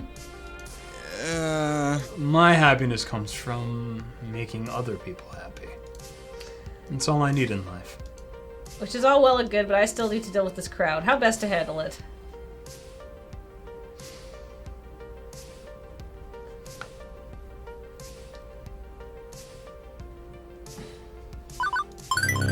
I know you guys are having a ball over here, but this crowd is blocking the emergency exit. By law, we have to keep a path present. Can't you let it slide? Just this once? For me? No! No, if I let it happen once, it's gonna happen all the time. I get it though, your crew's passionate about this game, that's a good thing. But a stampede on my first day at work would be bad for everyone involved. Can you imagine the headlines? Local arcade's floor attendant trampled on first day. Blood everywhere. Very true. I don't want to be checking my social media tomorrow and click the link to your obituary. We totes can't have that. I got this. Luckily, the song that was being played just finished. Teo jumps up on the stage and cups his hands over his mouth. Hey, listen! We need to keep the area to the left of the stage clear. Oh man, but why? I like my spot! Hey, now, you know the deal. We all have to be cool about fire safety. It's Ari's first day, so let's show them some respect. I see everyone turn around and glare at me. Great! Now I'm gonna be known as the party pooper. Guess I've had worse reputations in my lifetime. Like that one day I had to close the pool because of that dirty bandage floating in the water. Nobody would talk to me for a week. Hey, don't disappoint me, crew. Ari's just doing their job. Reluctantly, the crowd reshuffles itself into a semi-orderly fashion. As everyone settles into a safer way of watching the game, Teo jumps down and comes back to me. Better? I nod, genuinely impressed at how Teo could capture his community's attention. They listen to him and have the utmost respect for him. Yeah, actually, much better. Didn't mean to cause any trouble. Sometimes we just get so caught up in the game, you know? Of course you know. Hey, you should still join us later. Maybe when your shift's over. We'll all be here dancing until closing time. As long as that dancing is within the law, carry on! Officer Ari has spoken. I start to walk away ready for my next venture when I remember something I should do. I turn back to Teo. Hey, thanks. No problem. I feel nice and accomplished. I was able to uphold the safety of the arcade like a model employee. Yeah, I say that's pretty good for my first day. Even Gavin's gotta be impressed, right? No. Joy is not efficient! With that business sorted out, it's time to leave Showtime Stage. The arcade is now peace. My work here is done! Well, actually, we're quite a few hours from closing time, so my work here isn't actually done, but you know, I'm so at peace, in fact, I don't even notice the underboss of the arcade sliding up behind Good day. me. Not bad for a first day so far. I've been keeping tabs on you. Well, others have been, and they've been texting me. You know, you should probably consider getting a proper group chat app going. I've got a crappy phone plan. My texts aren't free. A valid point. I'll look into that. I'm still not entirely convinced you're a good fit here, but you're certainly not a walking disaster, so there's that. Thanks, I think? Anyway, I've prepared your paperwork if you'd like to go sign it and make this working relationship a bit more above board. Yeah. So you're staying. Please, tell me you're staying. I mean, I fed you and everything. Like a gremlin. Francine hasn't fired them yet, right? Christ. An adorable nightmare, George. The impromptu staff gathering. Ari's off to a great start. Here's to your first day, followed by many more. Don't you two have jobs to attend to? Just ordered a replacement power supply for Robotron. Nothing left to do for the day. Not many kids around for me to entertain. Finally, a quiet moment. My dream job has been going a mile a minute since I got here. Is it my dream job? I told Francine I was looking for hope. I've been so used to life dumping all over me that I've come to expect the worst generally. And yet, I can't say the Funplex has dumped on me. It's been 6 hours, my friend. Yeah. It's been hectic at times, a little too much, but not really in a bad way. I'm starting to get along with my coworkers. I'm helping people with their problems. Maybe I'm finding the hope I was looking for after all. We've only got a few hours till closing, and it's nice and quiet. How about we game a bit? Speak for yourself. I've still got paperwork to handle. Oh, come on. Don't act like you don't game. Irrelevant. I know your dirty little secret. What? Naomi, you sneak in early each morning to play pinball. You're a pinball wizard. Well, what of it? I bring order to chaos. Pinball is the very expression of that art form. You know what we should do? Impromptu pinball tourney! The girls are giggling and I'm finding myself smiling right alongside them. The cast is so much better at their characters than I am. All in all, not a bad way to end my first day. What a good time to end this stream as well. That is a really good My time. narrative sense was tingling. And I was like, if I just wrap up these three By the way, things. I've booked a birthday party for I this think we afternoon. could save anytime. Oh, how nice is that? Beautiful. All right. So, that's Arcade Spirits. Let's read some subs. All And right. then we'll go out. Well, I want to talk about projects I'm working on, if that's okay. Yes, that sounds great. But Okay, first, Mr. SVCD subscribed for 11 months saying, Kiss! Arctic Atlantis subscribed for 26 months saying, completes the rounds of resubbing to Surge, Ben, and here. No Soul subscribed for 65 months. Cursed Sin subscribed for 25 months saying, thank you for all the fun memories. Bruton Gaster subscribed for 2 months in a row. Hip New Yen 1991 subscribed for 15 months saying, love you too. Thank you. Thank you. Andy 1503 subscribed for 15 months saying, wait, Arcade Spirits is out? Awesome. It's out on the 12th. It's out for us because we got the hookup. I think at 10 p.m. 10 p.m. on the 12th? Yeah, I think 10 p.m. on the 12th. Two Flower or Sharky Anna can confirm that. Flying Ultra Car subscribed for 43 months saying, hey friends, resubbing for the sex bid to wrong. Featherwind subscribed for 55 months saying, beep. Spidersaur subscribed for 25 months. Canvas Wolfdoll subscribed for 29 months saying, ooh, Arcade Spirits Lure Stream. So many layers of tasty meta self-promotion. We like to help our friends here. Miss Tweely subscribed for 22 months. Patient Zero subscribed for 14 months. Quiet Quandary subscribed for 25 months. Shichenya subscribed for 26 months. Alex White chats with 200 bits saying, I've been very excited for this game for a long time and I'm excited to see it in action. The fact that this stream has also had some of my favorite stories and quips in a while is icing on the cake. Thank you, Kathleen, Jacob, Stefan, and everyone else who worked on this game. Hungry Ham subscribed for 5 months. Phoenexian subscribed for 15 months saying, no, I missed the stream. Well, off to the VOD. Solopsity subscribed for 11 months saying, pizza and Pilsner in the arcade, just like when I was a kid. Midgard Serpent subscribed for 57 months saying, game looks really good. I can see why Jacob and Two Flowers seem so proud of it. It's very good so far. Zatango subscribed for 32 months saying, sadly I won't be watching you read this, but thanks for this very nice stream and thank you in general. Hope you catch it on the VOD. Quenlen subscribed for 7 months saying, arrived in time for Kathleen's piss talk about dehydration. Stayed for the kissing. I didn't do any kissing, though. I apologize. And Ember922 says, I'm so excited to play this game. 57 months. Fantastic.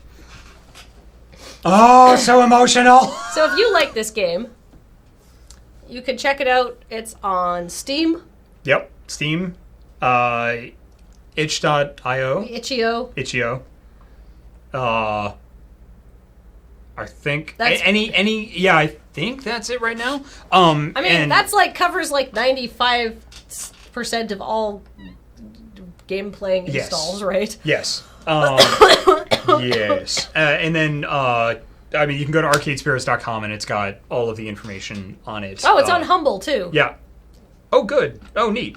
There we go. Steam, Itch.io, GameJolt, Cartridge, and Humble. Good. Marvelous. Excellent. This is so cool. So, are we doing this Yes, let me check my calendar, but I believe we have this scheduled for next week on New Day Tuesday. I'm not here on Friday next week. I'm taking a break because I'm very tired. I've been working nonstop. There's a Mac version. Oh! I can't play anything because I have a Mac. That's part of the reason I have a Mac, though, because I use my computer to write. To write, yeah. And if I had a computer that would play games, I would not write. I would play games. Yep. That's why I use my work computer for work and my game computer for game. Yeah, so I made New Day Tuesday. Wow, I believe we're playing this on New Day Tuesday, so that means we're coming back on Tuesday, but I have to check. I would normally be more on top of this, but like I only came back into work. I took like a week off work because I was so sick. So I normally would have checked that ahead of time. No worries. But I knew this was happening. And Linux. Is that on Linux? Wow. I'm going to put it on every platform. Good job. Hell yeah. Port that shit everywhere. So good. So Jacob, you want to talk about some other stuff? Do you know why the game's ported so well? Because it's on RenPy? Because there's so many ships. Oh. Ba-da-ba-ba-ba. Hey! So yes, I'm actually working on some cool new stuff. First off, thank you everybody that's shown up to this. And then just let me know what time on Tuesday, and I will make time. So Onyx Path actually dropped in. Wraith 20th Anniversary Edition is coming out, and then the first supplement, the Book of Oblivion, is coming out. Right after that, I wrote on Book of Oblivion. I did the Seattle Necropolis and some other work for the Underworld of India and Swar, and updated that to the modern day. Cool. I'm working on Cult of the Blood Gods which is a Vampire 5th Edition book. It's introducing kind of a new style of like religious horror of play for Vampire, and updating the Hekata, the Clan of Death, which is my favorite thing in Vampire, and I get to write on that, which is good. And then I started a new contract and a new gig with Ysbryd Games. So for about a year and a half now, I've been helping them do their booth setup and tear down and things like that, and they've grown and brought me on as their relationship and community manager. So I've been working in the background doing, working on like getting a Discord together for Ysbryd Games and things like that. And I keep an eye on the Ysbryd Games Twitter, because I'm also going to be launching the plan is for me to launch a stream for them, which I'll be doing twice a week, playing through their catalog and then playing through some folks for, some of our like friends of Ysbryd. Nick the DM, if you enjoyed Valhalla, you should look at Sukeban Games, because we at Ysbryd Games are going to be publishing the sequel, which is called Nirvana, which should be fun. And what else am I doing? And I'm in talks with Onyx Path about doing some other stuff, and we'll see if that pans out, and that would be great if it did. And I picked up a new video game writing contract, which I was able to talk about and then couldn't talk about, but it's really fun, and I'll talk about that in a bit. And that's what I'm working on. And my Twitter is Jacob Burgess VO, JACOB BURGESS, V as in Victor, O as in over. And I would love to talk to you on Twitter. That's what I got. And then I'll be in here doing stuff with you folks, and that's fun. That's excellent. Great. Yes. Cool. And Arcade Spirits. Oh yeah, which you thing. did a lot of work on. Yeah, I did all the casting and directing. Helped with some punch ups with the script during things. And then I think we should be able to get to, if we do New Day Tuesday, I think we should be able to get to Graham and I. Oh, because well. You're in the game. Yes, indeed. I have a very small role with Graham, and if you're interested in some of the process that was behind that, now that you know what it's for, you can go to Graham's vlog and watch the I Did a Voice Acting video, and that's actually when we were recording this. So, because I cast Graham because he did an amazing job, and I Graham's wanted him got a to be my lovely husband. voice. He does, and more importantly, he's got chops. Yeah. Yeah. I mean, he's been acting for a few years. Yeah, just a bit. But he definitely has chops. He's really good. He was great to work with. Oh. Yeah. Yay. Voice acting's a different beast. And he's really good. He's very good. All right. All right. That's what I got. If you like the game, and I like the game. I haven't played the entire game yet, but I've liked what I've seen, so I'm giving it the Kathleen recommendation. And trust me, if you've seen any of these streams, you know when I don't like a game. I'm not. I don't hold my tongue. No matter if other people like it. Oh yeah, no, definitely, definitely not. Yeah. You can check it out on Steam, on Itch.io, on Humble. Apparently, Itch.io gives developers the biggest cut, according to Alex Whitechat, I believe they do. who cheered with 50 bits. And Coz Guy subscribed for 11 months. So thank you, everybody, so much for joining us. This has been Now Kiss. Please check this game out. Yeah. This looks great. I just want to point out, too, Flower and Sharky Ann, who have been in the chat the entire time, are the writers and developers. They are Fiction Factory Games, and will, as far as I know, be at PAX East. I will also be at PAX East. And so will Graham. And so will Graham. Graham will also be at PAX East. So, and I made a small appearance on his PAX South blog as well.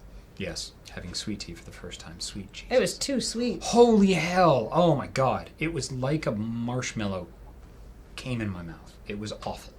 That's evocative. On that rich mental image. I think it's time to call this stream to a close. Thank you so much, everybody. Thanks for joining us.